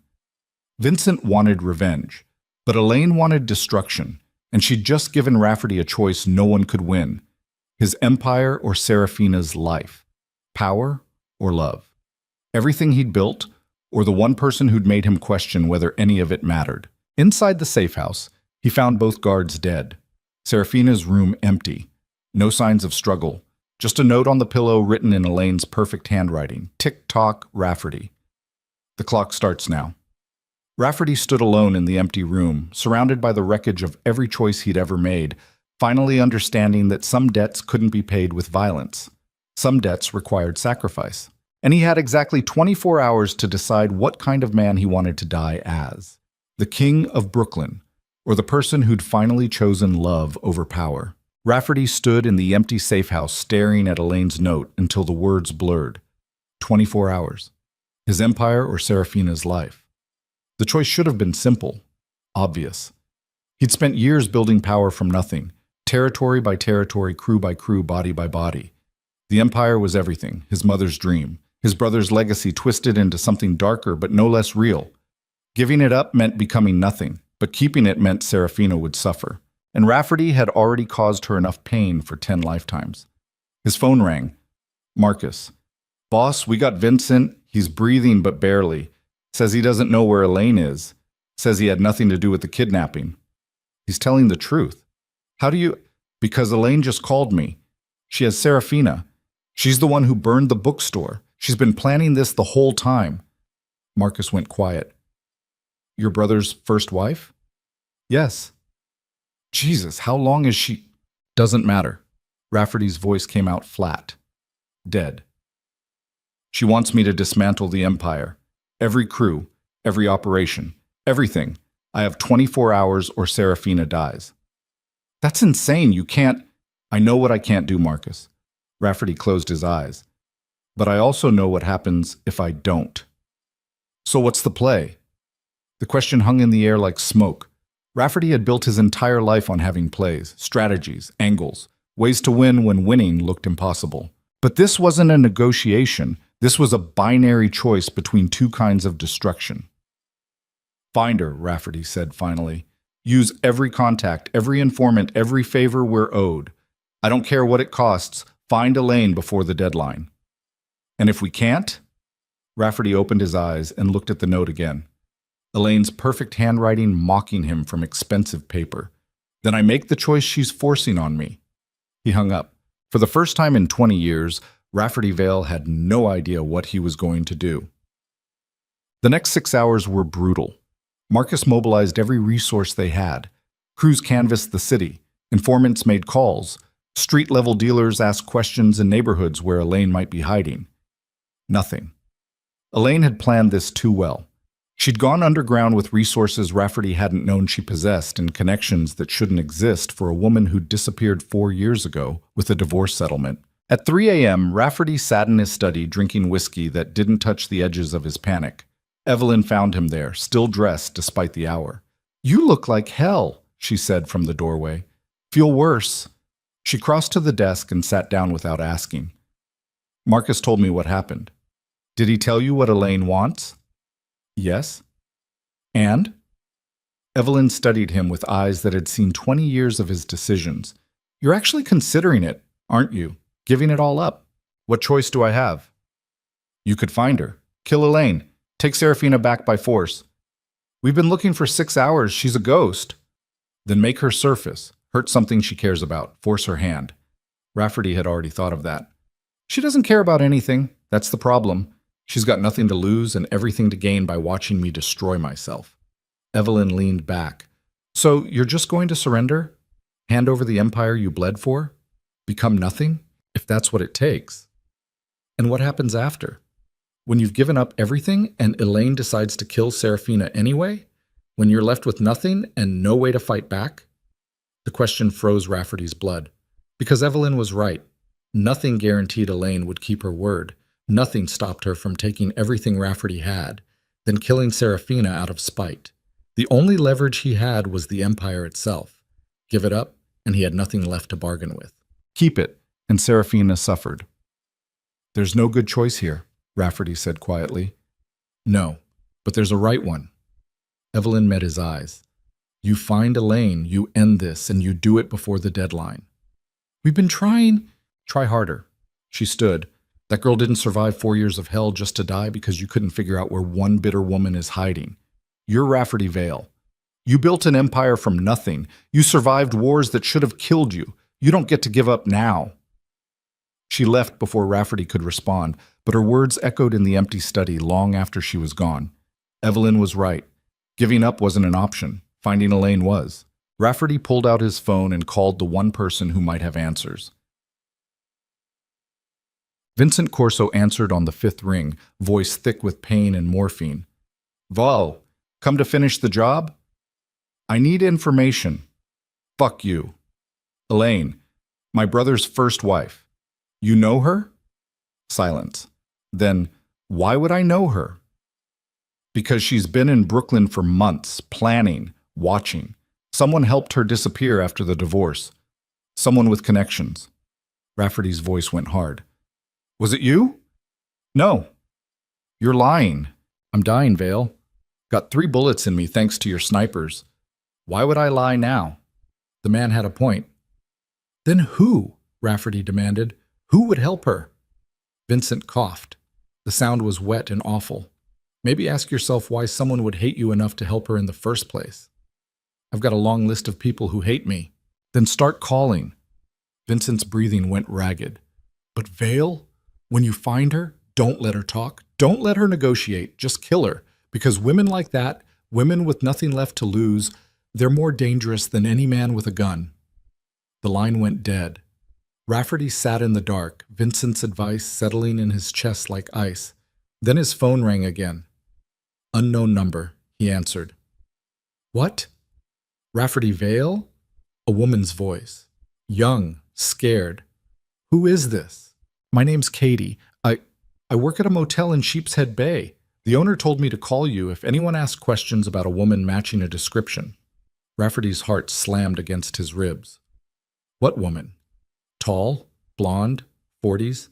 Checked in 3 days ago with another woman. Brunette.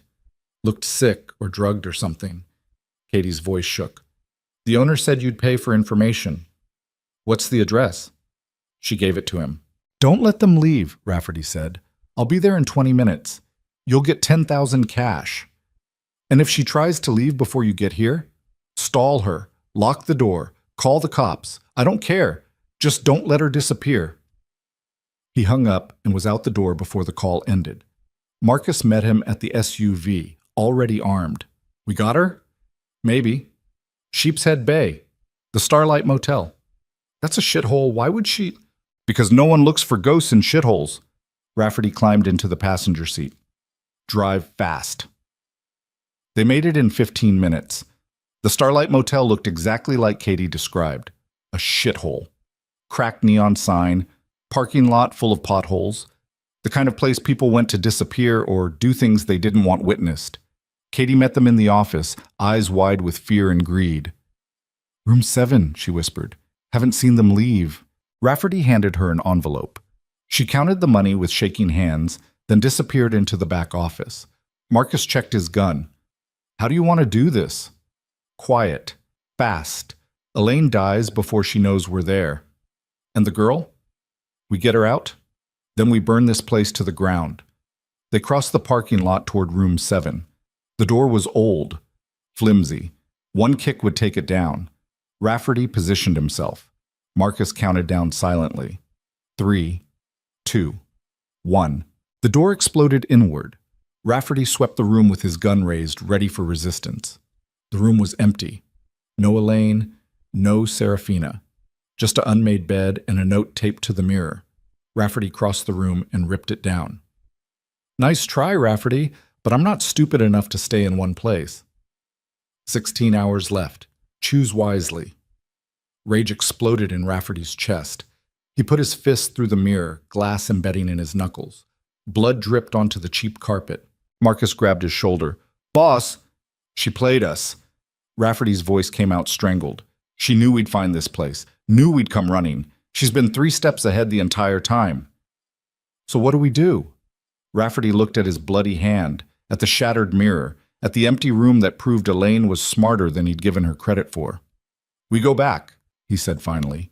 We regroup, and we figure out what she actually wants. She told you what she wants. The Empire. No! Rafferty's mind worked through the angles. That's what she said. But people like Elaine don't just want revenge. They want vindication. They want the person who hurt them to admit they were wrong, to suffer publicly, to be destroyed in front of everyone who ever respected them. Marcus frowned. So she doesn't actually want you to dismantle the Empire? She wants me to try. Wants me to humiliate myself. Wants everyone to see the great Rafferty Vale brought to his knees by a woman he forgot existed. Rafferty headed for the door. That's her real play. Not the Empire. the humiliation. How does that help us? Because if I know what she really wants, I can give her something better.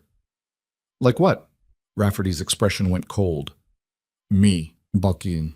By sunrise, Rafferty had a plan. Not a good plan, not even a smart plan, but the only plan that gave Serafina a chance. He gathered his crew bosses in the warehouse where this had all started. 15 men who'd killed for him, bled for him, built fortunes under his protection. They stood in a circle waiting for orders. "We're done," Rafferty said. Silence. Then one of the bosses, Tommy Riggs, a man who'd been with Rafferty since the beginning, stepped forward. "Boss, what are you talking about?" "The Empire. It's over. I'm disbanding every crew, returning every territory, shutting down every operation." The warehouse erupted. "You can't be serious.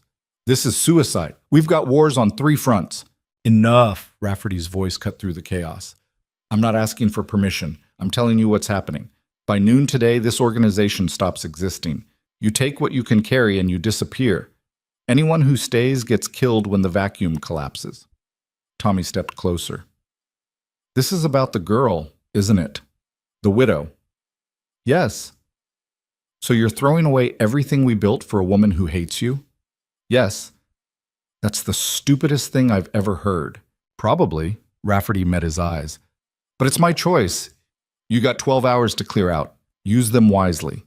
He turned to leave. Tommy's voice stopped him. "Boss, if you do this, if you really dismantle everything, you know what happens next, right? Every crew we've been holding back comes for this territory. Every enemy we made shows up looking for revenge. It won't just be you who suffers. It'll be everyone. Every shop owner paying us protection. Every dealer working our corners. Every person who relied on us to keep order." "I know." "And you're okay with that?" Rafferty looked at the men who'd followed him into hell more times than he could count. Men who'd sacrificed for the Empire. Men who deserved better than what he was about to do to them. "No," he said quietly. "I'm not okay with it. But I'm doing it anyway." He walked out of the warehouse knowing he'd just signed death warrants for half of Brooklyn.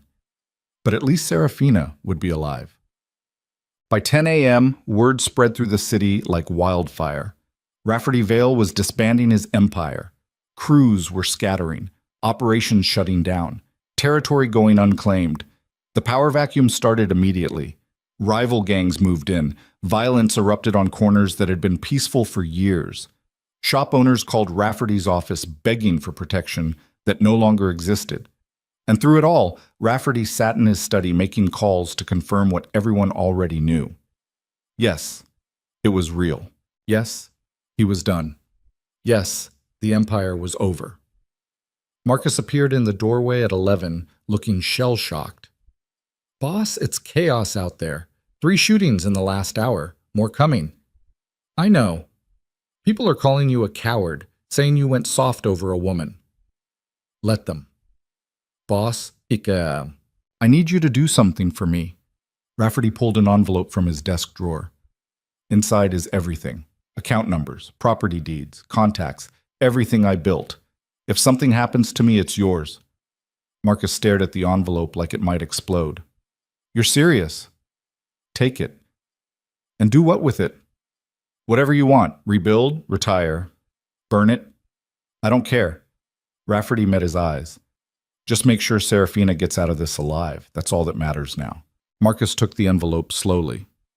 "You know Elaine might kill you both anyway, right? This might all be for nothing." "I know. So why do it?" Rafferty thought about his brother, about the letters he'd thrown away, about every choice he'd made that put power over people. "Because for once in my life," he said quietly, "I want to choose right over easy." Marcus nodded slowly. "For what it's worth, boss. I think your brother would be proud." He left before Rafferty could respond. At 11:45, Rafferty's phone rang. "Elaine." "I'm impressed," she said. "You actually did it. I'm watching the news, watching your empire collapse in real time. It's beautiful." "Where is she?" "Safe. For now." "But Rafferty," her voice went cold. "This isn't enough. You dismantled the organization, but you're still breathing, still walking around like you matter. That needs to change." Rafferty's blood froze. "We had a deal. We had terms. You met them. But I've decided I want more." What more could you possibly want? I want you to suffer the way I suffered, the way your brother made me suffer when he fell in love with someone else, when he threw away our marriage like it meant nothing, when he looked at me with pity instead of love. That wasn't my fault. You introduced them. Elaine's voice shook with rage. At some stupid party you threw. You brought her into our lives. You smiled while she stole my husband. You did nothing while he divorced me and married her and forgot I existed. The memory surfaced. A gallery opening. Rafferty's brother nervous in a suit that didn't fit. Serafina laughing at something someone said. The two of them talking by the wine table while Rafferty handled business in the corner. He'd thought nothing of it at the time, but apparently Elaine had been watching. I didn't know, Rafferty started. You never know. That's your problem. You destroy lives without even noticing. Elaine took a breath. So here's what's going to happen. You're going to come to the place where it all started, where you introduced them, where you ruined my life, and you're going to kneel in front of everyone and admit what you did. And then you let her go? Then we'll see. That's not good enough. It's all you're getting. You have 1 hour. The old gallery on Kent Avenue. Come alone, come unarmed, come ready to beg. The line went dead. Rafferty sat in his study, hands shaking, understanding that Elaine had never intended to honor any deal. She wanted him destroyed completely, empire gone, pride shattered, life over, and she was willing to kill Serafina to make it happen. Marcus appeared in the doorway.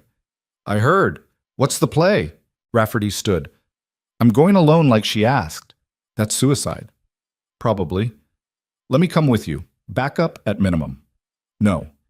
If she sees anyone else, she kills Serafina immediately. Rafferty pulled his gun and set it on the desk. I'm going unarmed. I'm going to do exactly what she wants, and I'm going to pray it's enough. And if it's not? Rafferty looked at the weapon he'd carried for 20 years. The gun that had killed more people than he could count. The tool that had built and maintained an empire that no longer existed. Then at least I tried, he said quietly. At least for once I chose her over everything else. Marcus gripped his shoulder. Good luck, boss. Thanks. Rafferty walked out of his study, through the empty mansion, into the SUV that Marcus insisted on driving. The gallery on Kent Avenue looked the same as it had 6 years ago. Converted warehouse, big windows, white walls that had once held art but now held only shadows. Rafferty stood outside, watching through the glass. Inside, Elaine waited in the center of the empty space. Beside her, tied to a chair, was Serafina, alive, conscious, terrified. Rafferty's heart slammed against his ribs. He crossed the street and walked through the unlocked door. Elaine smiled when she saw him.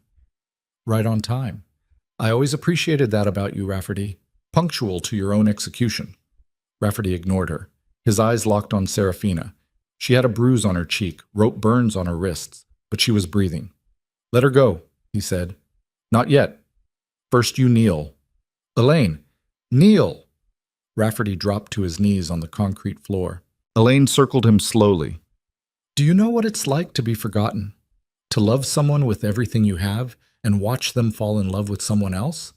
To become invisible while they build a new life? I'm sorry. Sorry doesn't fix it. Sorry doesn't give me back the years I lost. The humiliation, the loneliness. She stopped in front of him. But watching you lose everything, watching you kneel, that helps. You got what you wanted. The empire's gone. I'm on my knees. Let her go. Elaine looked at Serafina. You know what's funny? I hated you for years. Hated you for stealing him, for being everything I wasn't, for making him happy when I couldn't. Serafina's voice came out hoarse. I never meant... But now? Elaine pulled a gun from her jacket. Now I realize you were just another victim. Another person Rafferty destroyed without even trying, so killing you would be mercy. She aimed the gun at Serafina's head. Rafferty moved without thinking. Lunged forward, grabbed Elaine's arm. The gun went off, bullet slamming into the wall. They hit the floor hard, Rafferty's weight pinning Elaine down. She fought like a wild animal, clawing, biting, screaming. The gun skittered across the floor. Rafferty's hands found Elaine's throat, squeezed. Her eyes went wide, desperate, terrified. And for one perfect second, Rafferty wanted to kill her. wanted to watch the life drain from her eyes the way he'd watched it drain from dozens of people who'd crossed him. But Serafina's voice cut through the rage. "Rafferty, don't." He looked up. Serafina had gotten free somehow, stood 3 feet away, the gun in her shaking hands. "Don't become this," she said quietly. "Don't let her turn you into the monster she thinks you are." Rafferty's hands loosened. Elaine gasped for air beneath him. And Rafferty understood what Serafina was offering. Not forgiveness, not absolution, just a chance to choose differently. He stood slowly, stepping away from Elaine. The woman coughed and sobbed on the floor, broken in ways that had nothing to do with physical pain. "It's over," Rafferty said. "It's done." Elaine looked up at him with eyes full of hate. "You took everything from me." "I know, and I'm sorry, but killing us won't bring any of it back." "Maybe not." Elaine struggled to her feet. "But at least I'll know you suffered." She lunged for the gun in Serafina's hands. The shot rang out before Rafferty could move.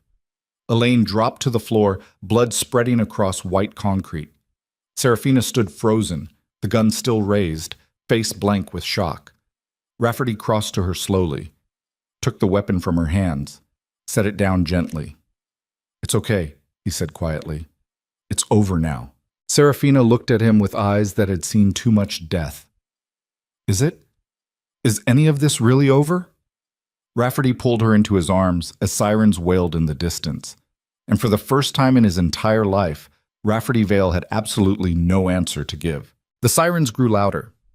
Rafferty held Serafina in the empty gallery, while Elaine's blood spread across white concrete, understanding that the police would arrive in minutes and everything that happened next would determine whether either of them walked away from this alive.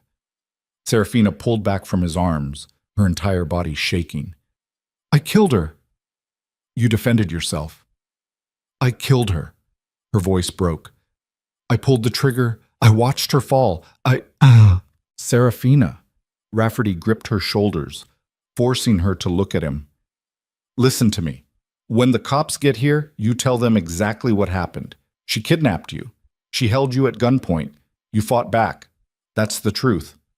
"And what about you? What do you tell them?" Rafferty looked at the gun on the floor, at Elaine's body, at the wreckage of everything he'd built scattered across Brooklyn like shrapnel. "I tell them I'm done," he said quietly. The first police car screeched to a halt outside.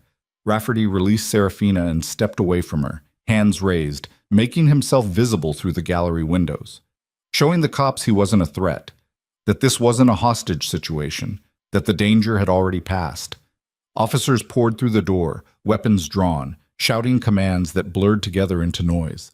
Rafferty knelt slowly, hands behind his head, eyes on the floor. Beside him, Serafina did the same. And as handcuffs closed around Rafferty's wrists, he understood with perfect clarity that the empire he'd spent 20 years building had just ended on a gallery floor where it had begun. Full circle. Complete. Done. The interrogation room smelled like stale coffee and fluorescent desperation. Rafferty sat across from 2 detectives who looked like they'd won the lottery. Getting Rafferty Vale in handcuffs was the kind of collar that made careers, made headlines, made the years of chasing rumors and dead ends feel worth it. Detective Martinez leaned forward. "Let me make sure I understand this correctly. Elaine Mercer kidnapped Serafina Mercer, your brother's widow, and you went to rescue her." "Yes." "Unarmed." "Yes." "After dismantling your entire criminal organization." Rafferty met the detective's eyes. "I don't know what organization you're talking about. I'm a businessman, real estate mostly, some investments." Martinez smiled.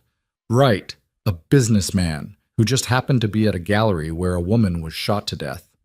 "I was trying to save someone. By destroying evidence, by letting the shooter walk free?" Serafina acted in self-defense. "Elaine tried to kill her. The gun will prove it." "We'll see what forensics says." Martinez pulled out a folder thick with papers. "But let's talk about your business, the real estate, the investments, the protection rackets, the territory disputes, the bodies that keep turning up in Brooklyn with your fingerprints all over them." Rafferty said nothing, because anything he said would be used to bury him. And he'd made peace with that possibility the moment he'd dismantled the empire. Detective Chen, the quiet one, spoke for the first time. "We've been watching you for years, Mr. Vale. waiting for you to make a mistake, waiting for something we could prove in court. And now you've handed us everything. Witnesses saying you ordered the shutdown of criminal operations. Crew bosses confirming you ran the whole show. Even your own people turning on you. Then you don't need my confession, Rafferty said. No, but it would make things easier. Martinez leaned back. Help us understand. Why now? Why throw away everything you built? The question hung in the air. Rafferty could lie, could play dumb, could lawyer up and refuse to say another word. But he was tired of lying, tired of hiding, tired of being the man his empire required him to be. Because I love someone more than I loved power, he said quietly. And that's something you can't understand unless you've had to choose. Martinez and Chen exchanged glances. That's it? Martinez asked. That's your whole defense, love? I'm not defending anything. I'm just telling you the truth. The truth is you ran a criminal empire that destroyed lives. I know what I did. Rafferty's voice went hard. I know every choice I made, every person I hurt, every life I ruined. I'm not asking for forgiveness. I'm not claiming I'm innocent. I'm just saying that for once, one time, I chose right over easy. And if that's not enough for you, then do what you have to do. The detective stared at him like he'd spoken a foreign language. Then Martinez stood. We'll be back. They left Rafferty alone in the interrogation room with his thoughts and the weight of every decision that had led to this moment. Boss. 6 hours later, a lawyer Rafferty had never met appeared. The man looked expensive. Silk tie, Italian shoes, the kind of attorney who charged $1,000 to answer the phone. Mr. Vale, he said, extending his hand. My name is Richard Castellano. I've been retained on your behalf. Rafferty didn't shake. By who? That's confidential. But suffice to say, you have friends who don't want to see you go to prison. I don't want favors. This isn't a favor. This is pragmatism. Castellano sat down and opened his briefcase. The police have nothing on you. No physical evidence, no paper trail, just hearsay from people who are either too scared to testify or too smart to incriminate themselves. And as for the shooting, Ms. Mercer has already given a statement confirming self-defense. The DA isn't going to prosecute. Rafferty processed this slowly. So I'm free to go? With conditions. You stay in New York. You make yourself available for further questioning. And you don't rebuild whatever it is you dismantled. Castellano's expression went sharp. My client was very clear on that last point. You're done with the life, permanently. Who's your client? Confidential. Then tell them thank you, but I don't need their help. Castellano closed his briefcase. Mr. Vale, you can refuse all you want, but the paperwork's already filed. The statement's already given. You're walking out of here whether you like it or not. What you do after that is your choice. He left before Rafferty could argue. 20 minutes later, a uniformed officer unlocked the interrogation room door. You're free to go. Rafferty stood slowly, joints aching from 6 hours in a metal chair. What about Serafina Mercer? Already released. She's waiting for you outside. He walked through the precinct in a daze, past detectives who glared at him like he'd gotten away with murder, past officers who muttered under their breath about corruption and money buying justice. Maybe they were right. Maybe Rafferty had gotten away with things he deserved to pay for. But stepping out into cold Brooklyn air and seeing Serafina waiting on the precinct steps, Rafferty couldn't bring himself to care about justice. He only cared that she was alive. They stood on the steps in silence for a long moment. Serafina looked exhausted, hollowed out, like she'd aged 10 years in the past 24 hours. They said I acted in self-defense, she said quietly. Said I won't be charged. Good. Is it? She looked at him with eyes full of something Rafferty couldn't name. I killed someone, Rafferty. I pulled a trigger and watched a woman die. And everyone's acting like it's fine, like it doesn't matter, like I should just go home and forget it happened. You were protecting yourself. I know what I was doing. Her voice cracked. But that doesn't make it easier, doesn't make me feel less like a murderer. Rafferty wanted to tell her it would get better, that the guilt would fade, that she'd learn to live with what she'd done. But he'd never learned how to live with his own choices. So he stayed silent. What happens now? Serafina asked. I don't know. Your empire, gone. And the people who worked for you, scattered, fighting over scraps, dying in the vacuum I created. Rafferty looked out at Brooklyn spread before them. I destroyed everything trying to save you, and I'd do it again. Serafina's breath caught. Don't say that. Why not? It's true. Because I can't carry that. Her eyes filled with tears. I can't carry the weight of knowing you gave up everything for me. Knowing people died because you chose me over them. I can't. She pressed her hands to her face. I can't be worth that much. Rafferty stepped closer. You don't get to decide your worth, I do. And you're worth more than any empire. You're wrong. Maybe, but I believe it anyway. They stood on the precinct steps as the city moved around them. Cars passing, people walking, life continuing like the world hadn't just ended. I'm leaving, Serafina said finally. The words hit like bullets. Where? I don't know yet. Somewhere quiet. Somewhere no one knows me.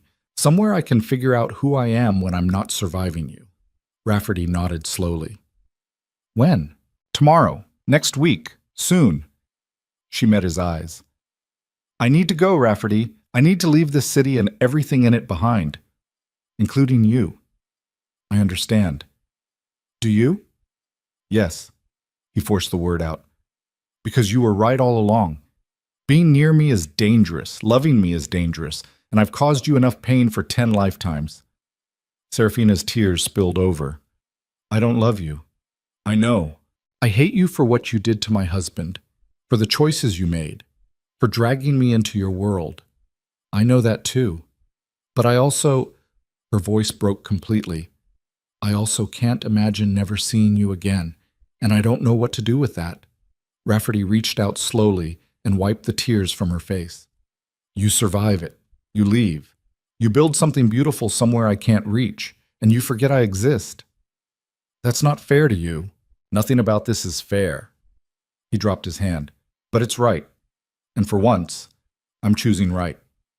Serafina looked at him for a long moment. Then she stood on her toes and kissed him. Not passion, not desire, just goodbye compressed into a moment that tasted like salt and regret. When she pulled away, Rafferty memorized her face, the curve of her jaw, the color of her eyes, every detail he'd need to carry when she was gone. Thank you, she whispered, for saving me, for choosing me, for being more than the monster I thought you were. Serafina, don't. She stepped back. Don't make this harder. Just let me go. So Rafferty did. He watched her walk down the precinct steps into a taxi that had been waiting, into a future that didn't include him. And when the cab disappeared around the corner, Rafferty Vale stood alone on the steps, understanding that he'd finally done the one thing he'd never thought possible. He'd let someone go because he loved them, not because it benefited him, not because it served his empire, just because it was right. The mansion felt like a mausoleum. Rafferty walked through empty rooms that had once housed power and now held only echoes. The study where he'd made decisions that shaped Brooklyn. The kitchen where he and Serafina had shared midnight coffee. The library where his brother's books still lined the shelves.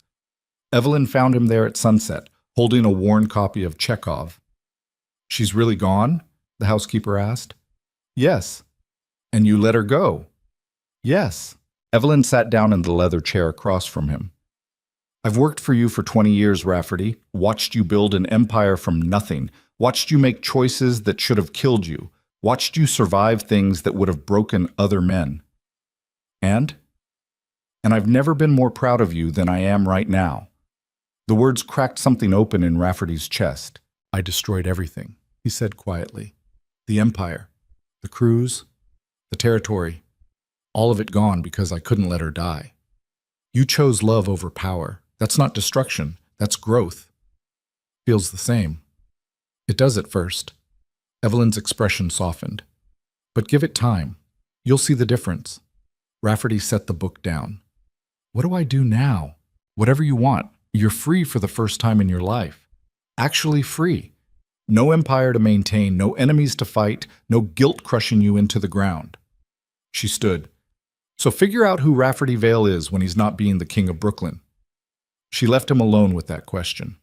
Rafferty sat in the library as darkness filled the mansion, trying to imagine a future that didn't involve violence or strategy or power. Trying to imagine just being. It felt impossible. What, 3 weeks passed like wounds healing slowly.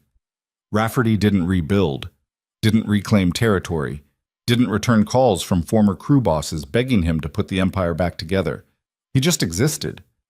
Walked through Brooklyn neighborhoods that had once been his kingdom, ate at diners where no one recognized him, sat in parks watching people live lives that had nothing to do with crime or power. Marcus checked in periodically. "Boss, we could still fix this. A few strategic moves and we'd be back in business." "No. But the vacuum. People are dying out there. That's not my responsibility anymore." Marcus stared at him like he'd gone insane. "Since when?" "Since I decided being alive was better than being feared." The lieutenant shook his head. "I don't understand you anymore." "Good. That means I'm changing." Marcus left looking confused and disappointed, but Rafferty felt something he hadn't felt in 20 years. Peace, not happiness, not contentment, just the absence of constant war. It was enough. On a Thursday morning, 6 weeks after Elaine died, Rafferty walked into the garden behind his mansion. The roses Serafina had brought back to life were blooming, blood-red petals opening toward weak spring sunlight. His mother's garden restored by his brother's widow in ways Rafferty could never have managed alone. He found gardening gloves on the bench, not the ones Serafina had left behind, new ones. And beside them, a book. Rafferty picked it up carefully. The Complete Letters of Anton Chekhov. The same volume he'd bought at the bookstore, the same one Serafina had mentioned during their midnight conversations. Inside the front cover, handwriting he'd memorized. "These are better than the stories. In the letters, he finally tells the truth." S. Rafferty sat on the bench, holding the book like it might disappear. She'd been here. Recently. While he was out. While he wasn't watching. She'd come back to tend the roses, and left him truth disguised as literature. He opened to a random page and started reading. An hour later, he was still there, lost in words written by a dead Russian about love and loss and the impossibility of truly knowing another person. Evelyn found him as the sun reached its peak. "You've got a visitor." Rafferty looked up. "Who?" "She didn't give a name, just said to tell you the roses need pruning." His heart stopped. He stood slowly and walked to the house on legs that barely worked. Through the kitchen, down the hallway, to the front door he'd watched Serafina walk through 6 weeks ago. She stood on the porch wearing a simple dress and carrying nothing. For a moment, neither of them spoke. Then Serafina said, "I tried to leave." "Where did you go?" "Vermont. Rented a cabin by a lake. Spent 6 weeks reading and thinking and trying to forget you existed." She stepped closer. "It didn't work. Serafina, I'm still angry at you. I still haven't forgiven you for your brother. I still don't know if I ever will." Her voice shook. "But I also can't stop thinking about the man who gave up everything to save me, who chose right even when it destroyed him, who let me go because he loved me more than he loved himself." Rafferty's throat closed. "What are you saying?" "I'm saying I came back. I don't know for how long. I don't know what this is. I just know I couldn't stay away." She met his eyes. "The question is, do you want me here?" Rafferty could play it safe, could tell her to leave again, could protect them both from whatever complicated mess existed between them. But he'd spent his entire life playing it safe with everything except power. Time to try something different. "Yes," he said. "I want you here. Even though I might leave again? Even though I can't promise this works? Even though." Serafina studied his face for a long moment. Then she stepped across the threshold into the house that had once been her prison and was now something else entirely. "The roses really do need pruning," she said. "I know. I was waiting for you." "That's presumptuous." "It's hopeful. There's a difference." Something that might have been a smile touched her lips. "Show me where the shears are." Bemegig. They worked in the garden until sunset painted Brooklyn gold.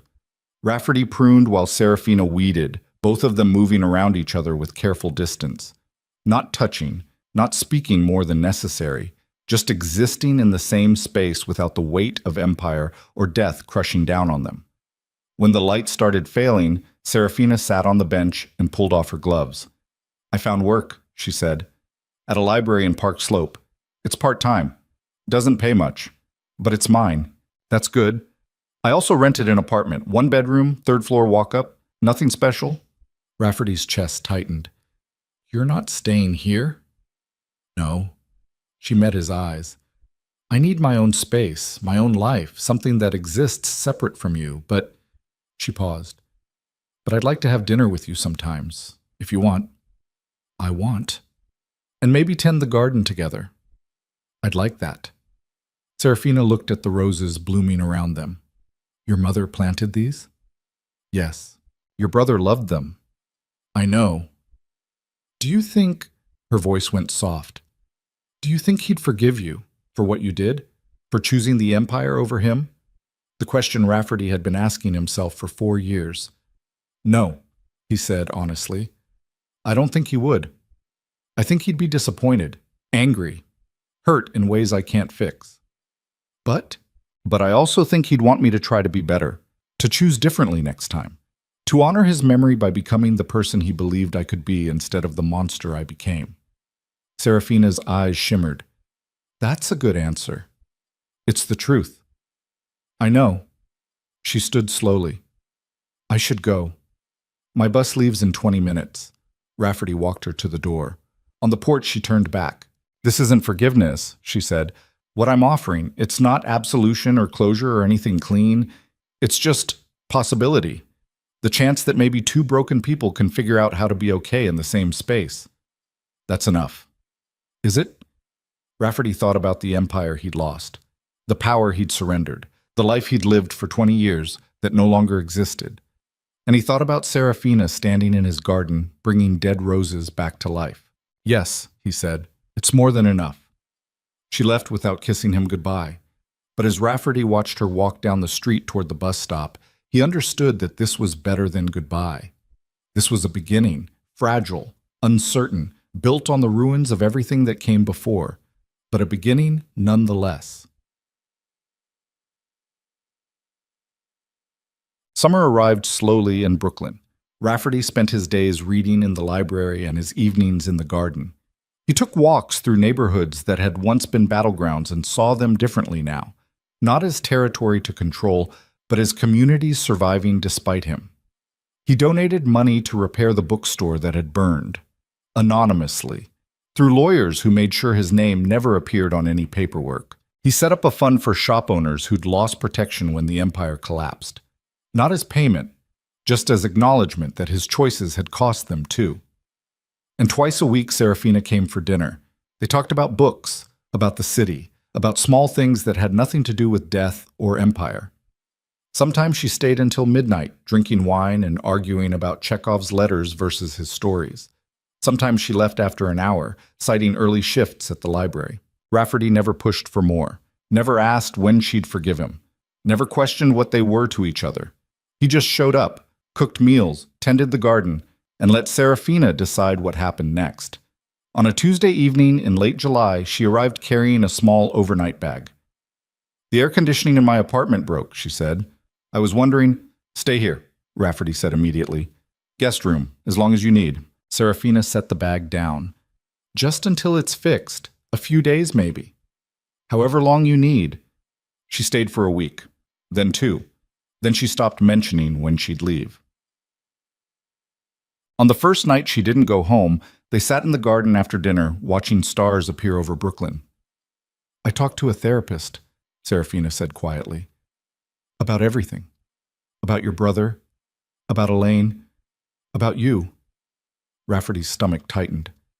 What did they say? They said, I'm allowed to feel complicated things, that grief and anger and whatever this is can exist at the same time, that I don't have to choose between hating you for the past and... She stopped. And what? And caring about you despite it. The words hung in the warm air between them. Do you? Rafferty asked. Care about me? Serafina looked at him directly. Yes. I hate that I do. I wish I didn't, but I can't seem to stop. I'm sorry. Don't apologize, just... She took a breath. Just tell me you're different now. That the man who let his brother die isn't the man sitting next to me. Rafferty wanted to lie. Wanted to promise he'd changed completely. That he was someone new. but they'd moved beyond lies. I'm trying to be different, he said carefully. I'm making different choices, choosing people over power. But the capacity for what I was, that doesn't just disappear. It's always there, waiting. That's terrifying. I know. But also honest. It's all I have left. The truth. Serafina turned to face him fully. If I do this, if I let myself care about you, I need to know you won't go back, won't rebuild the empire, won't become that person again. I can't promise the future, then promise today and tomorrow and the day after that. Her voice was fierce.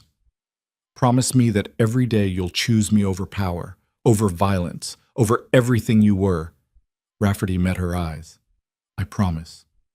Mean it. I do. He reached out slowly and took her hand. I choose you, Serafina, today, tomorrow, however many days you give me. I choose you.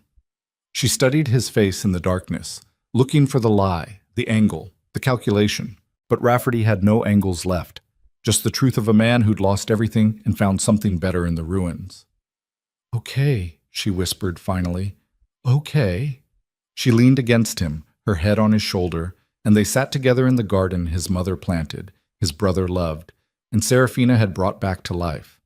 And for the first time since his brother died, Rafferty felt something that might have been hope. Fall came to Brooklyn in shades of gold and red. Serafina officially moved into the mansion in September. Not into Rafferty's room. She took the guest suite on the second floor with windows overlooking the garden. Her own space within his space. Independent but connected. They developed routines, coffee in the morning before she left for the library, dinner together when her shifts allowed, weekend mornings in the garden while the city woke around them. And slowly, so slowly Rafferty almost didn't notice, the guilt that had crushed him for 4 years began to lift, not disappear, never disappear, but lighten enough that he could breathe without feeling like he was drowning. On a Sunday in October, Serafina found him in the study going through old papers. "What are you doing?" she asked. "Reading my brother's letters. The ones he sent me. The ones I threw away." Rafferty held up a stack of pages Marcus had retrieved from storage. "Turns out, I couldn't get rid of them. Just put them somewhere I wouldn't see them." Serafina sat beside him. "What do they say?" "That he loved me. That he forgave me for being absent. That he hoped one day I'd find what he'd found with you." Rafferty's voice went rough. "That he knew I was trying even when I failed.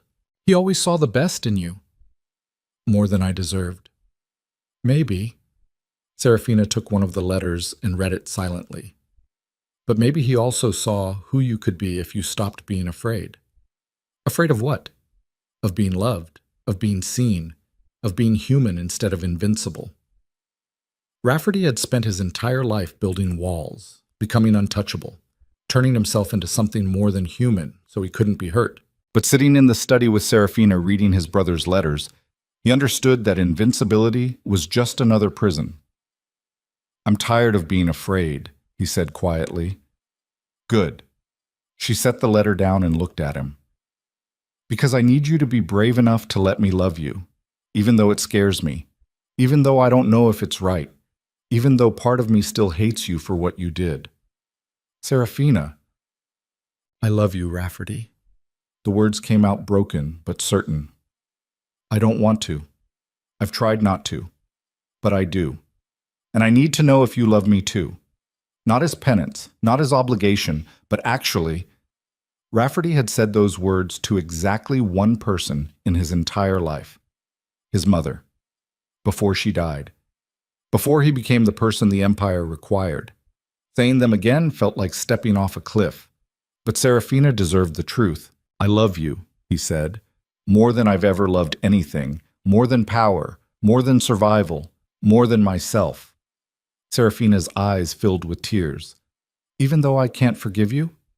Even though I might never fully trust you? Even though?" She crossed the space between them and kissed him.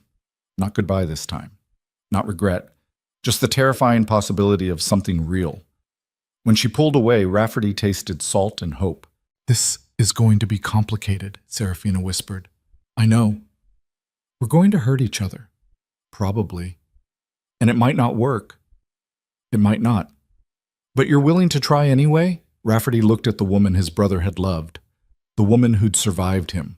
The woman who'd brought dead roses back to life and taught him that some things were worth more than empires. Yes, he said. I'm willing to try. Kit. Winter returned to Brooklyn quiet and clean. Rafferty and Serafina spent the holidays in the mansion with Evelyn cooking and Marcus stopping by with expensive wine he claimed he'd bought legally. They were building something, not a family exactly, but a chosen collection of people who'd survived their own hells and decided to keep breathing anyway. On Christmas Eve, Serafina led Rafferty to the garden. Snow covered the rose bushes, protecting them through the cold. The same bushes his mother had planted decades ago. The same ones his brother had tended. The same ones Serafina had refused to let die. I have something for you, she said. She pulled a small envelope from her coat pocket. Inside was a photograph. Rafferty's brother and Serafina on their wedding day. Young, happy, full of hope that hadn't survived the world. I want you to keep this, Serafina said quietly. Not to torture yourself, but to remember who he was, what he believed, what he'd want you to become. Rafferty held the photograph carefully. I don't deserve... You're right. You don't. Her voice was gentle but firm. But I'm giving it to you anyway. Because forgiveness isn't about deserving. It's about choosing to stop letting the past destroy the present. Are you forgiving me? I don't know yet. Ask me again in a year. She smiled slightly. Or 10 years? Or never. I haven't decided. Rafferty understood. Forgiveness wasn't a moment. It was a process, a choice made daily, sometimes hourly, and Serafina was choosing to try. That was enough. Thank you, he said. Don't thank me yet. I'm still angry, still hurt, still figuring out how to love you without betraying his memory. Take your time. I will. She leaned against him in the snow. But Rafferty, yeah? I'm glad I came back. I'm glad I'm here. I'm glad we're trying. Rafferty wrapped his arm around her shoulders, holding the photograph of his brother in his other hand, understanding that some debts could never be fully paid. But they could be honored by choosing better, by being better, by loving the people who stayed even when leaving would have been easier. Me too, he said quietly. And standing in the garden while snow fell soft over Brooklyn, Rafferty Vale finally allowed himself to believe that redemption wasn't about erasing the past. It was about building something worth keeping from the ruins. Right. Spring returned. The roses bloomed blood red again. Serafina tended them with hands that no longer shook. Rafferty helped without trying to control. The empire stayed dead, scattered, forgotten by everyone except the people who'd survived it. And Rafferty learned to live without power. He started small, volunteering at a community center in Sunset Park, helping kids with homework, teaching them that mistakes didn't have to define them. One afternoon, a teenager asked him what he used to do. I made a lot of bad choices, Rafferty said honestly, and spent a long time thinking power was the same as strength. And now I'm trying to figure out what strength actually looks like. The kid nodded, like that made sense. And maybe it did. On a Thursday evening in May, exactly 1 year after Rafferty had found Serafina selling her wedding ring in the rain, they sat together on the garden bench watching sunset paint the sky red. Do you miss it? Serafina asked quietly. The Empire? Rafferty thought about the question carefully. Sometimes, when I hear about violence in neighborhoods I used to control, when I see people suffering because I'm not there to protect them, when I remember what it felt like to be feared. But then I come home to you, and I tend roses my mother planted, and I read my brother's letters, and I remember that power is the easiest thing in the world to have. It's love that's hard. Serafina took his hand. You're getting better at it, the love part. Am I? Yes, slowly, but yes. Rafferty looked at their joined hands, at the roses blooming around them, at the woman who'd every reason to hate him, and chose something more complicated instead. I'm going to keep trying, he said, every day, for as long as you'll let me. Good. Serafina leaned her head on his shoulder. Because I'm not going anywhere. Promise? No, But I'm here today, and probably tomorrow, and that's all either of us gets to know. Rafferty understood. The future was uncertain, fragile, built on choices neither of them had proven they could sustain. But it was theirs. And sitting in the garden while Brooklyn settled into evening around them, Rafferty Vale finally learned what his brother had known all along. That love required sacrifice, that forgiveness required time, that redemption required choosing right every single day even when wrong was easier, and that some roses, if tended carefully by hands that refused to give up, could survive even the harshest winters and bloom again, blood red, beautiful, alive. The music between them hadn't ended. It had only paused between movements. And now, finally, the next movement could begin.